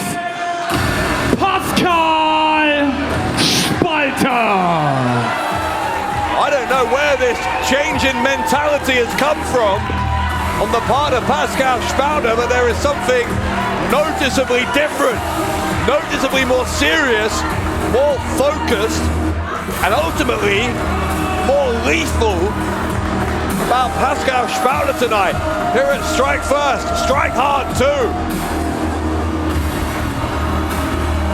Apparently, having earned his victory, Spalter's going to address the crowd here at Festsaal Kreuzberg.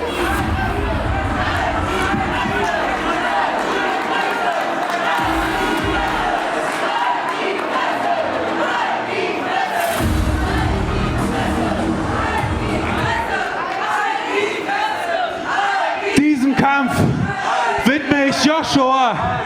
Joshua, der aus gesundheitlichen Gründen gerade zu Hause zu dieser Veranstaltung anschaut. Joshua, eigentlich hättest du an Aytacs Stelle sein sollen.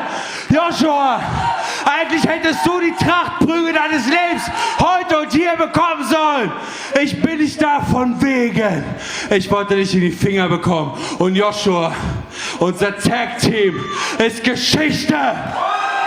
Und im Februar kämpfen wir hier in diesem Ring. Wow. That puts an end to the speculation about the tag team. My goodness. Spalter telling Joshua Amaru, who is absent here, but their tag team is over. And in fact, next month, a global warning, they're going to go one-on-one. Das ist die Herausforderung für Joshua Amaru am 27.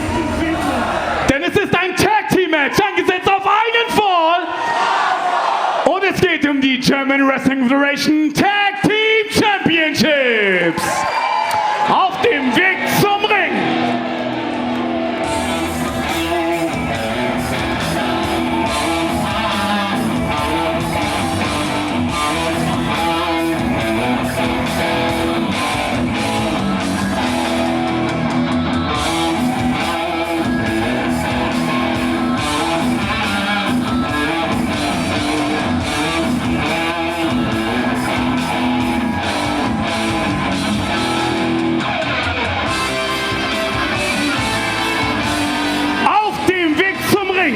Mit einem Gesamtgewicht von 216 Kilogramm. Zuerst aus Mexico City, Mexiko,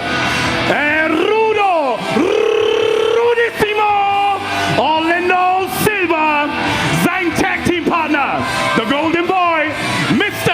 Uppercut, Erkan, Sulcani. Sie werden begleitet von ihrem Blutsbruder, John Bad Bones Klinger. Sie sind die Herausforderer. Sie sind die Blutsbrüder. It has been almost 6 months since Ronaldo Silva and Erkan Sulcani lost the tag team titles. Championships that it seemed for a while could be with them for a very, very long time. They will be hoping that tonight will be the moment when they regain the championships that they believe are their own personal property. And of course, they have John Bad Bones Klinger to back them up. Und hier kommen ihre Herausforderer.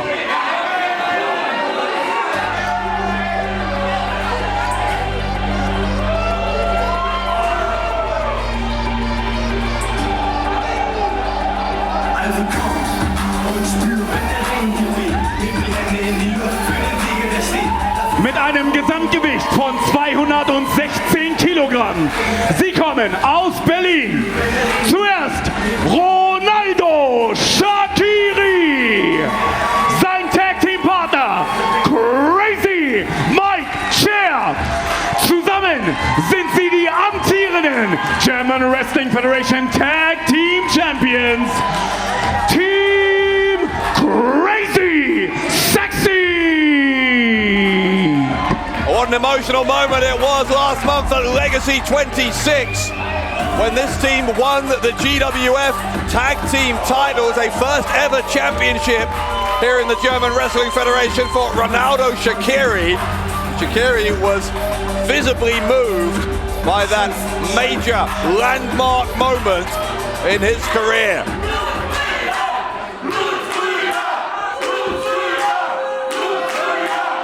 Blutsbrüder, the bad boys of the GWF, and as such there is a portion of the crowd here in Festsaal-Kreuzberg who are very much supportive of this unit, but there are, I think, a larger group who are very, very critical of the way in which Blutsbrüder conduct themselves.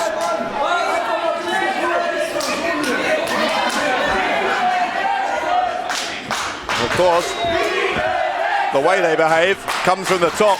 John Bad Bones Klinger, the spiritual leader of Blutsbrüder, and he has very much dictated the way in which this group conducts themselves. Not that, to be honest, not that Ronaldo Silva or Erkan Sulcani needed very much encouragement. They are willing participants in this bullying group. We saw what they did earlier back in the locker room area to Crowchester. It's going to be, I think, Crazy Mike Chair who's going to start things out here for the new tag team champions. It's the co-main event of Strike First, Strike Hard 2. It would have been the main event, but of course we now have an impromptu world title match coming up after this.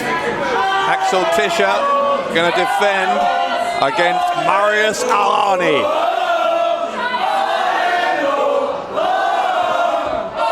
We've already had a new women's champion here tonight, Jessy Jay, with a victory in the final of the Eliminator Series against Cara. They had a hell of a Berlin title match. Mike Vecchio successfully retaining his newly won championship against fast-time Moodo. This is the third title match of 4 here this evening. We are underway. Erkan Sulcani, the golden boy, Mr. Uppercut, call him what you will. Stands at over 2 meters tall. He's going to lock up here against Crazy Mike Chair. Mike Chair, of course, the brother of our CEO, Ahmed Chair, and every bit as instrumental in the development of the GWF over the past 26 years. Which made it all the more appropriate that he was able to win some championship gold at Legacy 26. Oh, hang on now. I think Klinger had his hand around the ankle there of Klinger. Oh, sorry, excuse me, of Crazy Mike Chair. Klinger, I think, causing some difficulty from the outside in the early going. That is going to be one of the real problems here for the tag team champions, keeping an eye on the outside of the ring as well as Sulcani gets the first near fall of the match. Elbow into the jaw of Orlando Silva from Mike Chair. And an attempt at the cover. Sulcani is posing for the cameras, but I'm not sure that pin attempt was anywhere particularly close to winning him a tag team title. And big back body drop there from Mike Chair. Sulcani and Chair going blow for blow, middle of the ring. Mr. Uppercut unleashing some uppercuts, but a quick chop from Chair. He's on top for the pin attempt and a kick out at 2 from Sulcani. Ronaldo Shaqiri tagged in. The junior member of this alliance, and he has really found a partner who can get the best out of him in Crazy Mike Chair. Winning championship gold, as I said, for the very first time last month. Looking to retain it here as he hit the leg and on a 2 count.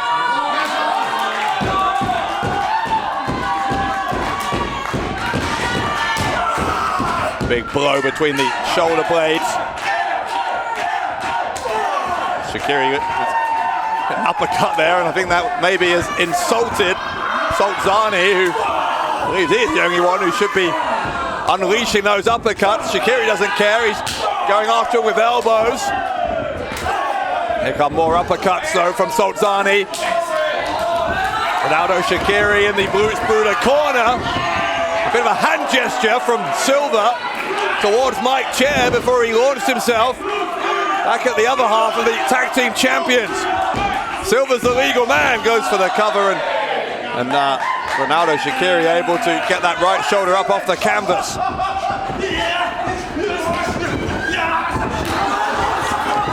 Bit of mat wrestling here. Shaqiri showing he's more than up to the task. Orlando Silva, a former GWF world champion, among other things. He has done it all here in GWF. Klinger's got the leg again. Come on. It's ridiculous. There's a snapmare takedown from Silva. Silva got the crucifix pin attempt. Shaqiri dives on top of Silva. Both men trying to pin each other. Pretty even contest here, it has to be said, between Ronaldo Shaqiri and Orlando Silva. Shaqiri trying to power his way up. Was able to turn onto his front. Got Silva in position, and there's Klinger again getting involved. This is ridiculous. John Klinger has interjected himself into this match on 3 occasions, and we're only about 5 minutes into the match.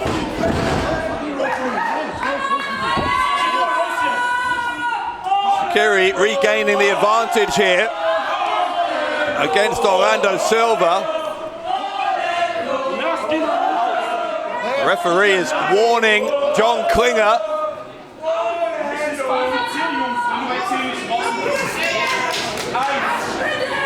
Okay, der Referee zählt gerade John Klinger an. John Klinger muss den Halleninnenraum verlassen. It sounds like the referee is ejecting Klinger. Ansonsten werden die Blutsbrüder disqualifiziert. If Klinger doesn't get out of here before the count of 10, then Blutsbrüder are disqualified. That won't win them the tag team titles. Klinger finally adhering to that ruling, and a super kick though from Sulcani. Sulcani's not the legal man, Silva is. Silva crawls on top of Shaqiri, but Shaqiri got the right shoulder up. Blutsbrüder's attempt to use that distraction from Klinger being ejected to regain the tag team titles was not successful, but it nearly was.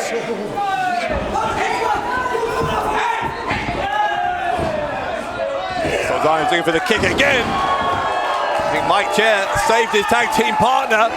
He returns the rude gesture towards Silver that Silver hit him with earlier. Shaqiri falls on top of Silver and gets a 2 count.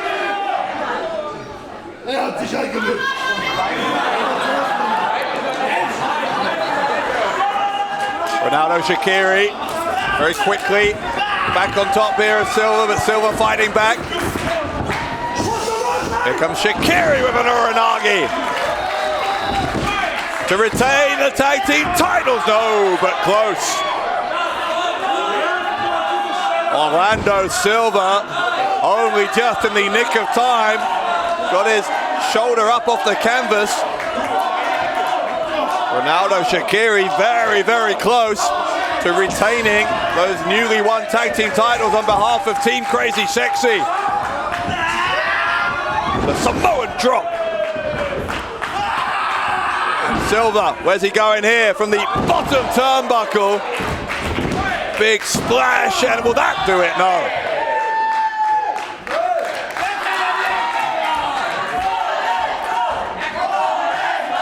A raucous crowd here in Festsaal Kreuzberg for Strike First, Strike Hard 2. Tag team titles on the line. At the moment it is Blutsbrüder, who are very much in control.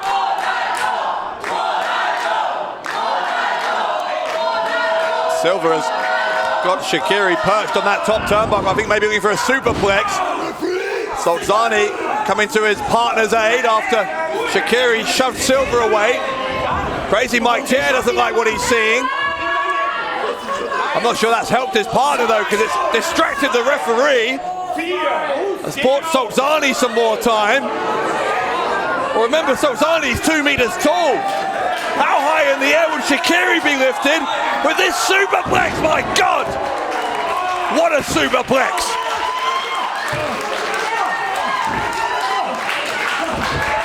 Shaqiri in all kinds of pain. Here comes a big frog splash from Orlando Silver, and Mike Chair saves the match in the most dramatic of fashions.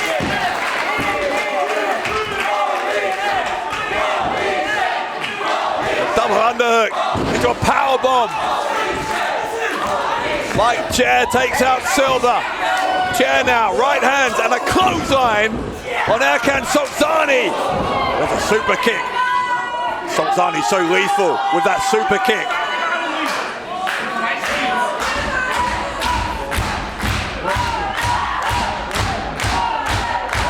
Orlando Silver is down. Ronaldo Shaqiri is down in the middle of the ring. Whoever gets back to their feet first could be very much in the driver's seat in this tag team championship contest.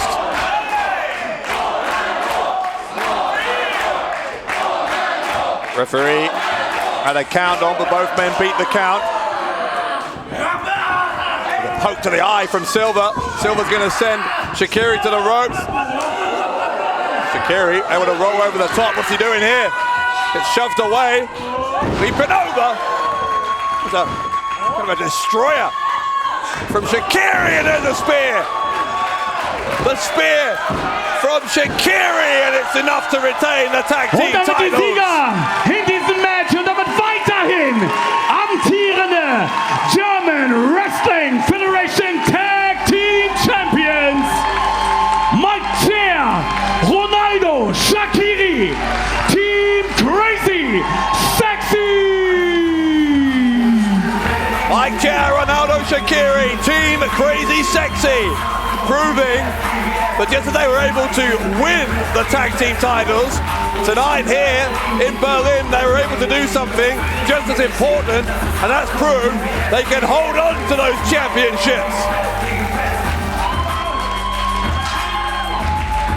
Shaqiri and Chair looking for a lengthy title reign and they are off to the best possible start by taking out Blutsbrüder here tonight.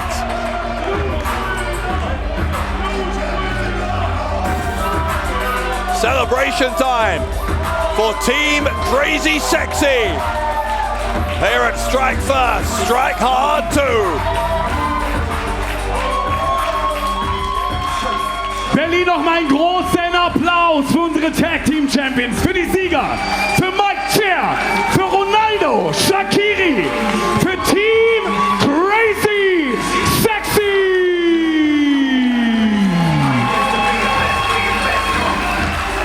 Enjoying the support from our crowd here in the heart of the German capital are Mike Chair and Ronaldo Shaqiri. They are still the tag team champions, but there is one other piece of business to take care of tonight. The GWF World Championship on the line. Marius challenges Axel Tischer next. Das nächste Match, das letzte Match, ist unser Main Event. Angesetzt auf einen Fall. Und es geht um den German Wrestling Federation World Championship.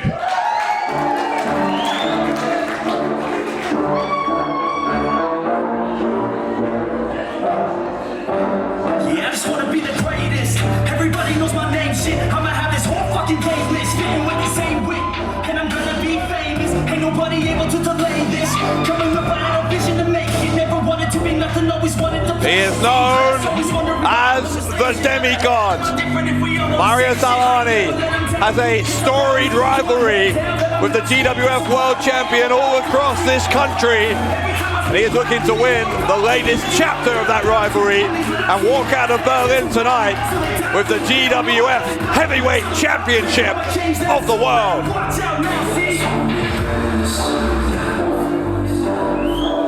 And I'm not playing any more games. Either put me on the charts or I'll put you up in flames. Better recognize art, cause I don't forget names. Should've seen me from the start. Und hier kommt sein Gegner.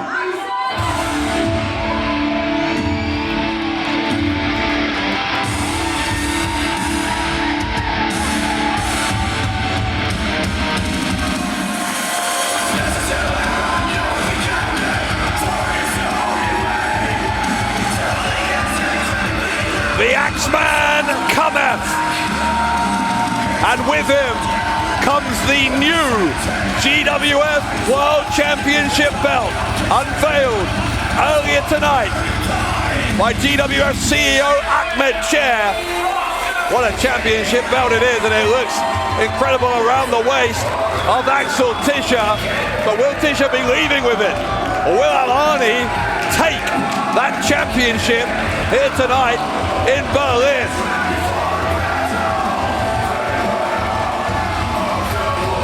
Axel Tischer ended the record-breaking reign of John Bad Bones Klinger back in November at Legacy 25. He won the rematch, a ladder match, last month at Legacy 26. But now turns his attention to Marius Alani, a match none of us knew was going to happen when this night began. But what a way to finish. Strike first, strike hard too.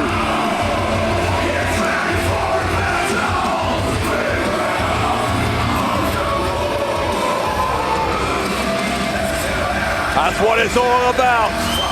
The World Heavyweight Championship right now. Let's take it to Virgil, our ring announcer, for the official introductions. Meine Damen und Herren, dies ist der Main Event von GWF Strike First, Strike Hard 2. Und es geht um den GWF World Championship. Zu meiner Linken der Herausforderer. Er wiegt 90 Kilogramm. Er stammt aus Erfurt. Marius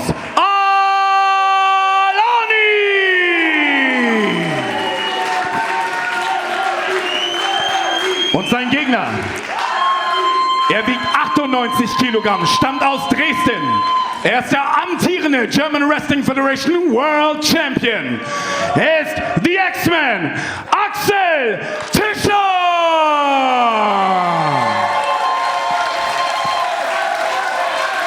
Tischer and Alani. Und unser Ringrichter in diesem Hauptkampf, Max Wagner. About to compete here for all the marbles, the World Championship. Alani stares at his own reflection in that new championship belt. Of course, Axel Tischer, I talked about how he finished the lengthy championship reign of John Badbones Klinger. He also, by the way, ended a very lengthy winning streak over in WXW to take that championship away from Alani.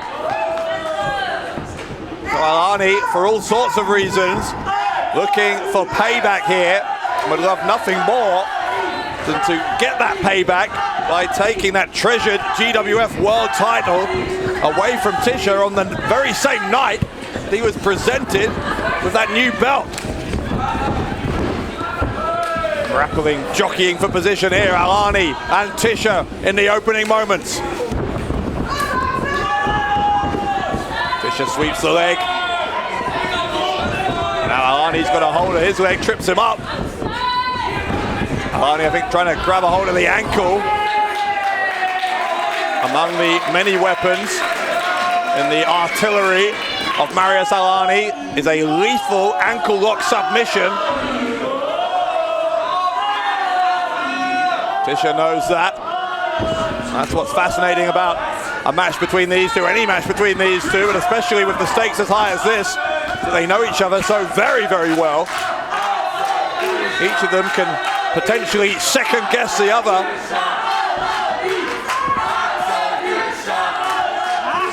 Tischer trying to stretch out that left arm of Alani.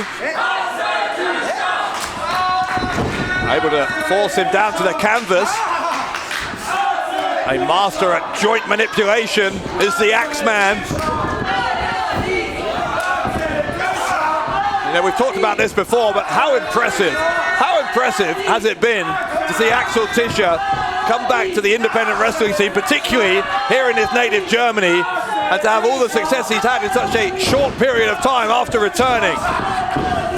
That in itself, though, I think, eats away at Alani. Alani, I don't know if he's jealous, but he certainly believes that he is a better wrestler than Tischer, and I think it really annoys him, to put it mildly, when you hear all these people praising Axel Tischer and the impact he has had since his return. Alani, I'm sure will use that as another reason here to make an example, if he can, out of the GWF World Champion.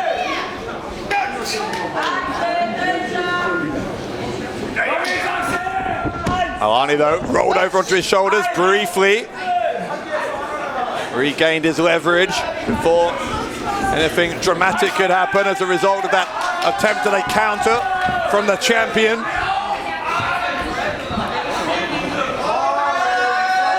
Tischer's been in that side headlock for a very long time now. Trying to bridge out and over. He had to get out, and he found a very effective way of doing so.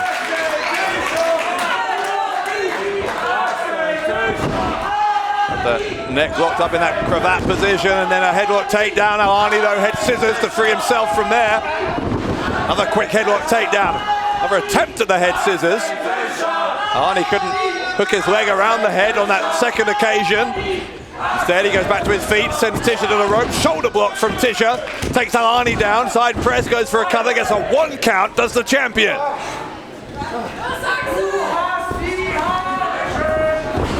Alani again sends Tischer to the ropes. Again, the side headlock.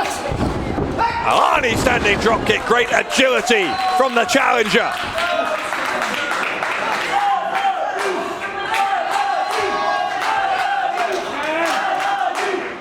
Tischer and Alani. Very even contest, as we would expect between these two. Drop kick right between the shoulder blades. I think it hit him in the head, in fact, Tischer. Another pin attempt, another kick out on one. Neither man prepared to take any chances with these pin attempts, not going to allow their shoulders to stay down. Ensuring they kick out on one if they possibly can.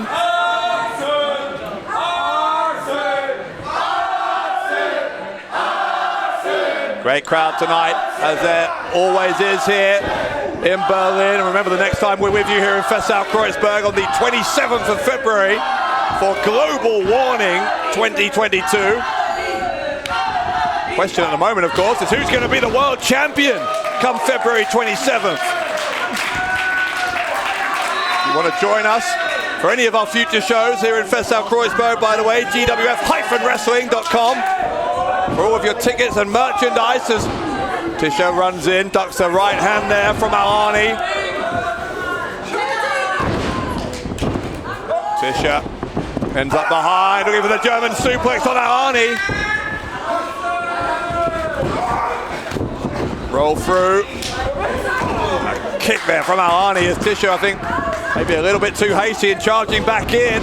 Shoulder thrust attempt, but a shoulder roll from Tischer. Tischer got the neck breaker. Beat Alani to it, goes for the pin and gets another 2 count.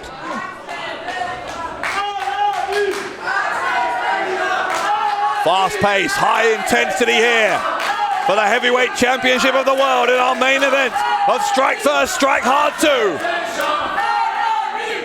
As always, we thank you for joining us wherever you are around the world. Uppercut from Tischer. Tischer starting to dictate things here against Alani. Sends him from one corner of the ring to the other.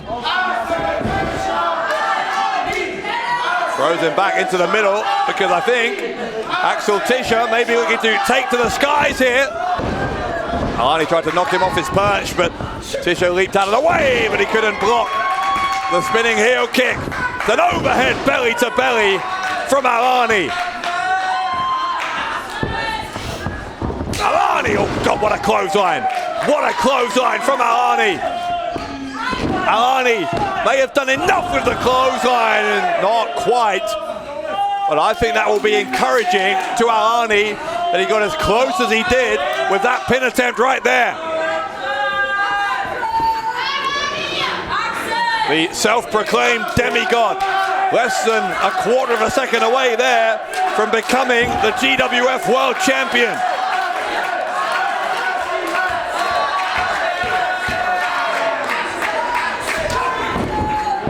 Another big strike from Alani.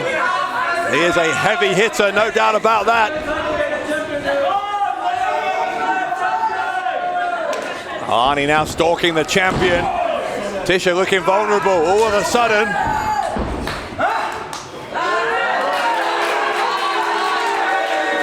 Alani gaining in confidence with every passing moment. Got his body weight down on Tischer. It's an illegal choke, of course, using the ropes, and he broke the hold before the count of 5.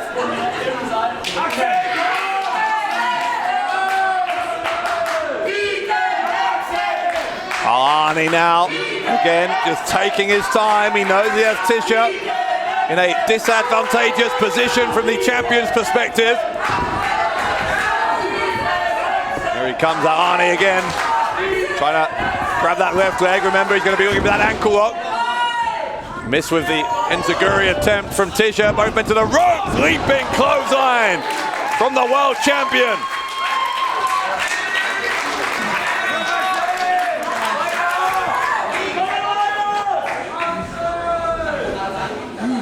Alani now holding his head.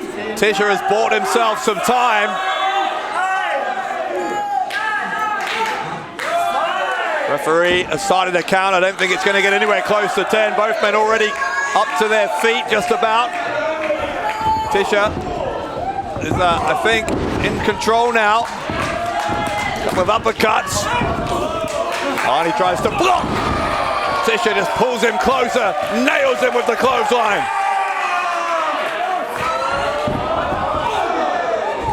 Big forearm, quick suplex.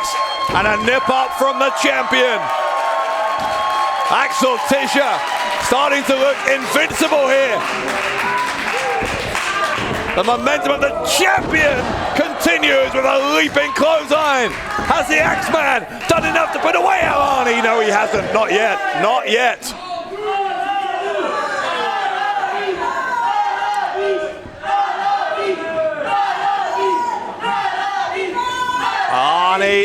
with some support here. Same for Tischer as well. Listen to this.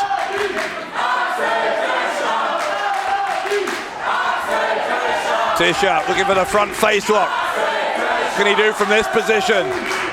Hooks the arm behind the head, maybe trying for a suplex. Alani blocks. Now Tischer able to block. Both men trying to gain the upper hand against each other. Alani was close there. Tischer caught him.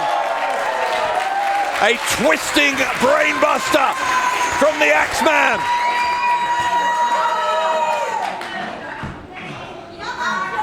Tischer trying to drape his arm over Alani. Alani smartly, I think, rolled under the bottom rope, got out of the way.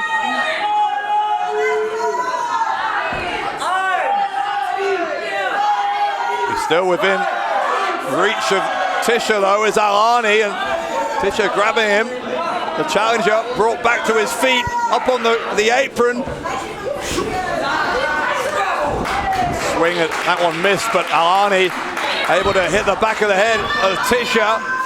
Launches himself over the top, sunset flip, a roll through from the champion. Another suplex from Alani. Alani drops him right on his head. Tischer may be out. New champion, new champion. Oh, no, no, no, no, no. Axel Tischer, despite being dumped on his head, somehow kicked out, and for at least a few more moments remains the champion of the world.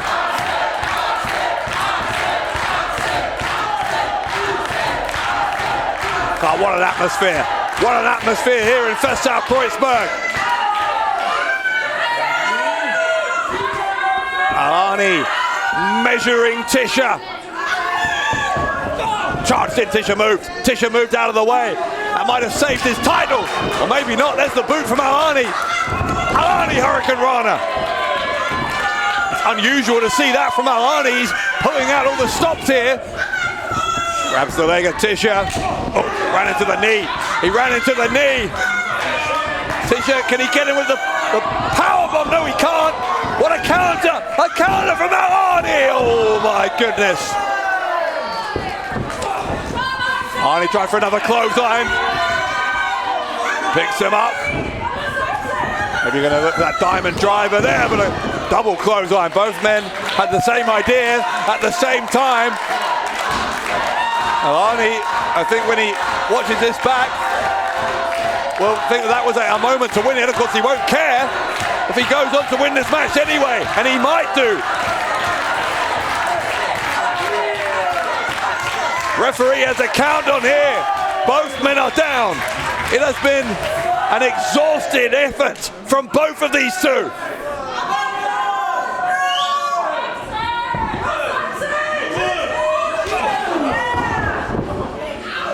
It's absolutely impossible to pick a winner here between Alani and Tischer.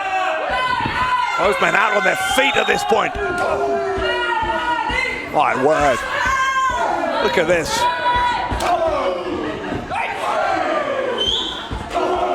Alani and Tischer almost supporting each other's weight while striking each other. Boot from Tischer, but Alani swung round in a chop round the back of the head. And a Superman punch. Superman punch. Alani hit him flush. He hit him flat. Oh my goodness. I thought Alani had done enough. Alani's going to look for the diamond driver instead. A counter, a roll up from Tischer. Kick out from Alani. Match continues.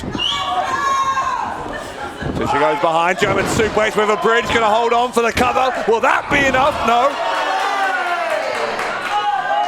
Tischer, I think, still holding on to the waist lock, even though Alani kicked out from that German suplex.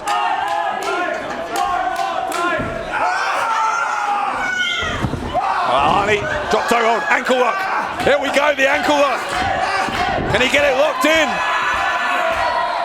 I think he's got it. Tischer's in trouble. Tischer's World Championship reign in big trouble here. The ankle lock locked in hard by Marius Alani. Tischer stretching, trying to reach the bottom rope, but look at the pain on the face of the champion. Alani drags him back, but Tischer used that one moment where Alani broke his grip, trying to battle his way out. What's this from Alani? What's this from Alani? Alani sharpshooter. A sharpshooter from Marius Alani. Another submission hold. Tischer again is in trouble.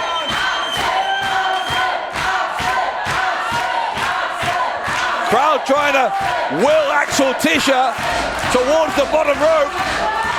He's getting closer. Is he close enough? Yes, he is.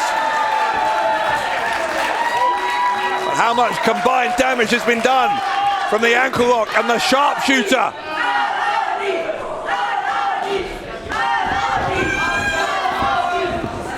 Alani over inside cradle from Tischer, kick out by Alani.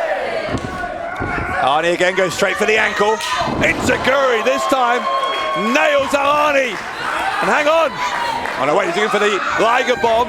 Alani gets him on the shoulders, trying for the diamond driver. Alani nips up, kicks him round the side of the head. Alani ran to the boot. He ran into the boot. Tischer caught him with the boot. And now the Liger bomb.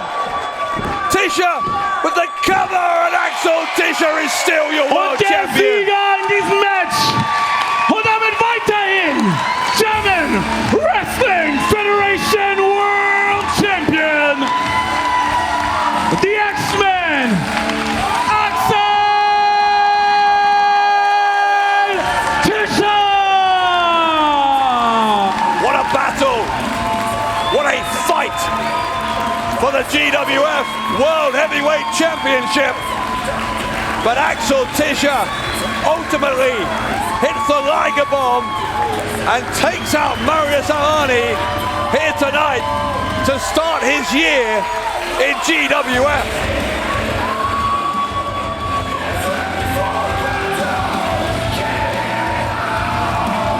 Tischer has that championship belt returned to him.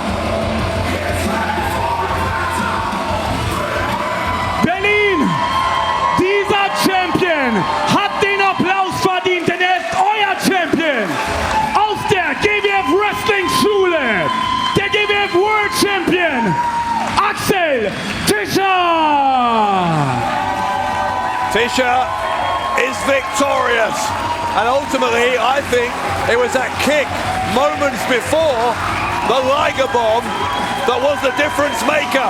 He was able to strike first, and indeed he did strike hard to retain the World Championship. Aber einen großen Applaus auch für den Herausforderer, für Marius Al-Ani. Axel Tischer remains on top of the mountain here in the German Wrestling Federation. Thank you again for joining us. This has been Dave Bradshaw as we say good night from Berlin. Berlin, vielen Dank. Vielen Dank, dass ihr 3 Stunden mit uns durchgepowert habt. Vielen Dank für euren Support. Und noch einmal einen großen Applaus für den Mann, der wieder zu Hause ist. Für den World Champion. Für Axel Tischer.